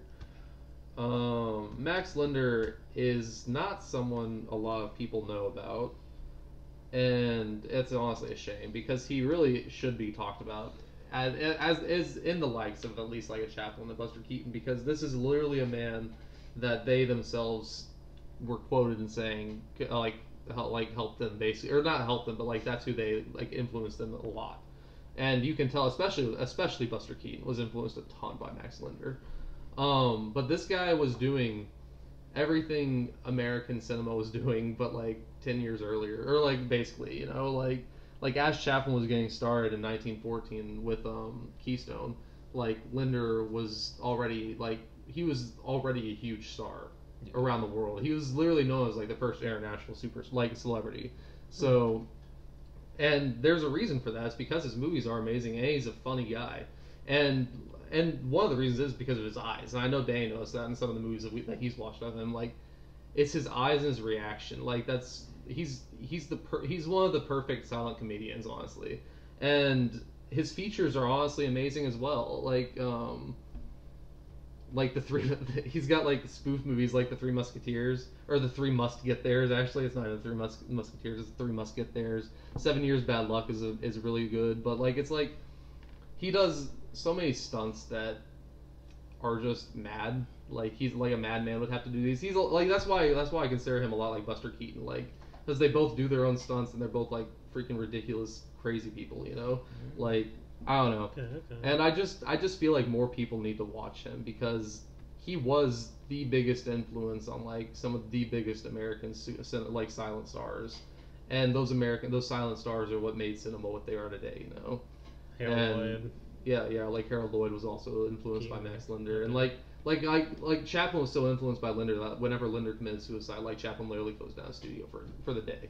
So like, yeah, it's like this guy's an important dude, and he's got really really funny movies, and I think more people should watch them. And he is one of my favorite directors too. Like he was my last one because I knew that you guys weren't going to pick him. So, Yeah, but I haven't seen any of his movies. no, yeah. And I mean, like, I'm going to do a series on him at some point. It's going to be a little difficult just because he has done so many shorts and a lot of them were lost, sadly. But it's just like he's such an interesting guy because he was like a melding of like theater and like actual like live theater and movies. Like it was interesting. I mean, It was you really mentioned that cool. at least Yeah. the one I've seen, Max and Jane Yeah. do theater. I love that ending too. Yeah, like it's just like he's a very interesting guy, and I just wish that he would have also not died or not committed suicide. Yeah. But I mean, comedians, that's Okay. there's a history of that. Yeah. So. All right. But Luke- Well, Danny with his last Close pick enough. picked a value pick. I'm also gonna do that because I feel like it'd just be a disservice if we didn't pick this guy, Yeah. Okay. Jean-Luc Godard. Okay. Yeah, okay, I mean, Okay. I mean, I wasn't Yes, gonna pick him. yeah. But I mean, No, I was definitely considering. I haven't seen I've seen a lot of his movies, but I haven't seen nearly. enough. that's how I Weird feel. to With, say that's it, how but, yeah, that's how I feel with some other directors. Like, but I mean, Godard. What is there to say? So influential on cinema. His '60s run is like just unheard of. Like, Mhm. and his form of experimentation and how he approaches that experimentation with politics and really just filmmaking rules in general is just I absolutely love Mhm. to watch. I would say my favorites from him are definitely like Mask and Feminine is my favorite, but I've also grown a very big appreciation recently for Pierre Le Fou, which I didn't like for the first time I watched it, but now I absolutely love how just experimentally gets with that, how many beautiful moments are in that, but also how hilarious it is at the same time. But I feel like I'm not like giving him enough credit. It's like hard to even like what is it like? It's just He's definitely someone I was considering here towards the later too. Just Yeah. like I just don't it. He's just so much. Yeah, you know? that's a He's good just way so to much. say Like, it. and I haven't seen nearly enough to where I can even have an informed opinion. And Yeah. even to have an informed opinion on someone like Godard is like you're having an informed opinion on a certain era of him. You know, Yeah. and then you have to talk about a different era of Godard almost. Like you said, the '60s is what probably both of us have seen the most of. Yeah. And I'm kind of just now starting to get into his '70s with the Vertov group. Yeah, and you've still seen like 10, like 15 of his movies. Like Yeah, it's exactly. crazy. Yeah, And, yeah, 12, 13. yeah. Yeah, I've seen 13. And it was feels either like it was it either barely Godard or touches Truffaut for this one. Okay, yeah, French New Waves. Yeah, you I- picked I- the series. No Nolan. Okay, Nolan could be up here. Nolan could be Yeah, up here. I He like- belongs. I He like- belongs. He belongs. But I mean, no one picked him. But, Yeah. He belongs, this guy. But yeah, I love Nolan still. Godard. Yeah. What's your favorite Godard? My two favorites are probably Pierre Le Fou, but I think my favorite is two or three things I know about her. Okay, yeah. At least for now. Yeah. That's why I keep saying for now, because I still haven't got. There's a lot of his movies later that look really good to me. Oh, definitely. I just got to yeah. get there, and like I think I'll really love History to Cinema when I watch Oh it. man, I can't, yeah. So- I can't watch that, but yeah, rest in peace. Yes. R.I.P. Plus- Only good movie ever made was Viva Sid. I'm just kidding. Stop it. Stop. But he is like Scorsese too in a certain way in terms of they both how much they knew about the past of cinema and how Oh, much it yeah. mattered to them. You know. And also I love how much he breaks the fourth wall, and like it I never mean, seems corny. All his right? movies are. I mean, a lot of these movies are just the whole movie is breaking the fourth That's wall. honestly- that's you know a they're good- out yeah. of the way movies like from the beginning. You know, Definitely. there's Honestly, a yeah, certain that's a good way to attachment, say it. right? Man, yeah, and he just he has a lot of fun making his movies too. I feel like. But how do you guys feel about your drafts? I feel. I got I think most of mine. all of you guys name it off last time. Name our picks. recap our drafts. Yeah, recap your Okay. picks. So I picked Federico Fellini, Jacques Tati, Abbas Kiarostami, Andrei Tarkovsky, Akira Kurosawa, Wong Kar-wai, Agnes Varda, Jacques Demy, Nobuhiko Obayashi, Michelangelo Antonioni, Ingmar Bergman, Jean-Luc Godard. Alright. My draft was Chaplin, Simon Liang, Chris Marker, Edward Yang, Werner Herzog, Api Pong, Where Is I the Cool, John Carpenter, Hideaki Anno, Eric Romer, Hao Xiaoxin, Amit Duda, and Max Linder. And my picks were Money Call, Ozu, Kubrick, Satyajit Ray, Bresson, Malick, Dziga Vertov, Maya Deren, Louis Buñuel, Roberto Rossellini, Ritwik Katak, and Martin Scorsese. Nice. The only ones I didn't get were Kurosawa, Darren, and Vertov. I didn't. Darren get, and Vertov, I was So nice. Who did you enough, not get that were on your ideal top? 12? the ones I didn't get: Ozu. Okay. Let me see. Simon Long, Okay. Edward Yang, and let me see, Terrence Malick. So 4. Yeah. Okay, and I had 3. We were set the call. Okay, I had a top 13. So. Okay. I had I top was- 13 technically as well because I had Monty Call / Amit Duda, but Yeah. And I had Vertov like I knew I was on gonna there get mine basically, but called, the 3 I but- didn't get were Weird Stuff to Call, Chaplin, and Kurosawa. But we should mention honorable mentions that didn't get mentioned at all. I'll start with me. Okay. A big one was Michael Powell, and Pressburger, I guess. But just for I'm Red saying Shoes Michael or Powell for something, Peeping yeah. Tom. And yeah, for Red Shoes is a big part of it. One of my favorite movies ever. I won't go too far into it. Truffaut, Billy Wilder, John Cassavetes, Chantal Akerman, No, Corey Chantal's good. Coriata, Fritz Lang, Coriata's Jean-Pierre good. Melville, Kobayashi, Masaki Kobayashi, Jean Renoir, Orson Welles, King Hu, Damn, this guy is like. Satoshi Kon, Listing all- Yeah, you're Richard supposed to like, Linklater. Hey, whoa, don't take all of them. Yeah. All right, Blake, you have any that he didn't on anything? Oh man. Did can you restate say? Did them. you say Michael Mann? Oh, come on. Park Chan Wook, Alright. Jafar Panahi, Okay. Eisenstein. We didn't say, which is a shame, honestly. I wanted Eisenstein, but I just couldn't fit him on. Those are the big ones. Buster Keaton, obviously. Okay. Miyazaki. We did pick. So- Okay, Kiyoshi Kurosawa and Greg Araki were both like. I don't think you guys know who Greg Araki is. I know who he is. You know who he is. I've seen Yeah, his like movies. he's what a does he great make? guy. Mysterious Skin. Mysterious- Fucked up. Totally fucked up. Yeah, totally fucked up. He's made Mysterious Mystery- Skin, totally fucked up. Mystery Train. No, that's Jim Way. Is that No, he made The Doom Generation is another one he made. He's made Kaboom. he made Smiley Face? Smiley. Yes, I was gonna say Face, Smiley yeah, Face. Yeah, no. Nowhere I've is his seen some of second these on favorite, his second most popular, but he's made some very very interesting like queer movies. But we That didn't. We were didn't created. pick any of the Ghibli directors. Or No, yeah, Satoshi Kon. Blake, Takahata damn. was in mine. I had Or Takahata, Miyazaki, Miyazaki. and Satoshi Kon all in one line, thinking Yeah. I might pick one of them, and I just didn't get to it. So, Damn. I mean, Max Linder's more important to me than them, maybe. So I don't know. Ooh, Yeah, that's a- damn. Just in I'm terms of surprised, though. importance, but I don't know. Also in terms of liking it, I don't know. Okay. Awesome. You've become more of a shorts fan too. I recently. have. Well, I've become more of a silent fan. Silent too, shorts. so. Silence. All right, so some of mine, like that, I would have been happy picking here, or at least towards the end would have been Mitsuguchi, Oh yeah, I forgot to mention that. Paul That was- Schrader, Adore Gopala Krishnan and Govindan Aravindan, Michael Bay, Coppola, Eisenstein. Michael Bay. I don't think you said any of those that I just named. No, I so. don't think so. Yeah, no, definitely those are probably. I forgot to mention Mizoguchi. That's a I big had one. Ridley Scott on my list. What about, are there? They It's did. Satoshi Kon too. You already said. Yeah, that's yeah. Yeah. There's a couple like Naruse that if I had watched more of his movies, Yes, I definitely. that- That I- was, yeah. yeah. I haven't seen that many That's a of big his. part of yet. why I didn't select some of these. Yeah, Like yeah. King Hu, I'm sure if I watch more movies, he's gonna be. I would have picked him a lot sooner. Yeah, probably. No, that's why Blake was saying before we started. Like, we'll definitely have to come back to this at some Oh, yes, point we and see how will. it does Definitely. change. Yeah, maybe like a Honestly, year just or so we can have different lists Honestly. picked. But Yeah, yeah, I'm down. no, it's definitely really fun to go back and look at like what are the directors that I like most. You know, just going through my letterbox and Yeah. everything. Like, it's definitely fun to do these. It is. Oh yeah, So, for sure. I think because we were talking about maybe doing it for actors someday or something like that. We'll do it again Actors, for sure. Yes, yes. Maybe. We'll have to come back to the draft. It have to format be at least. wait. You You know, want to we split all- up like male, female, or like just all of them at once? I know we'll come back to it. We'll Okay, come yeah, back to yeah, it. yeah. Honestly, I think all at once might sound better. Might be better. Yeah, honestly, me too. Yeah, yeah. Yeah.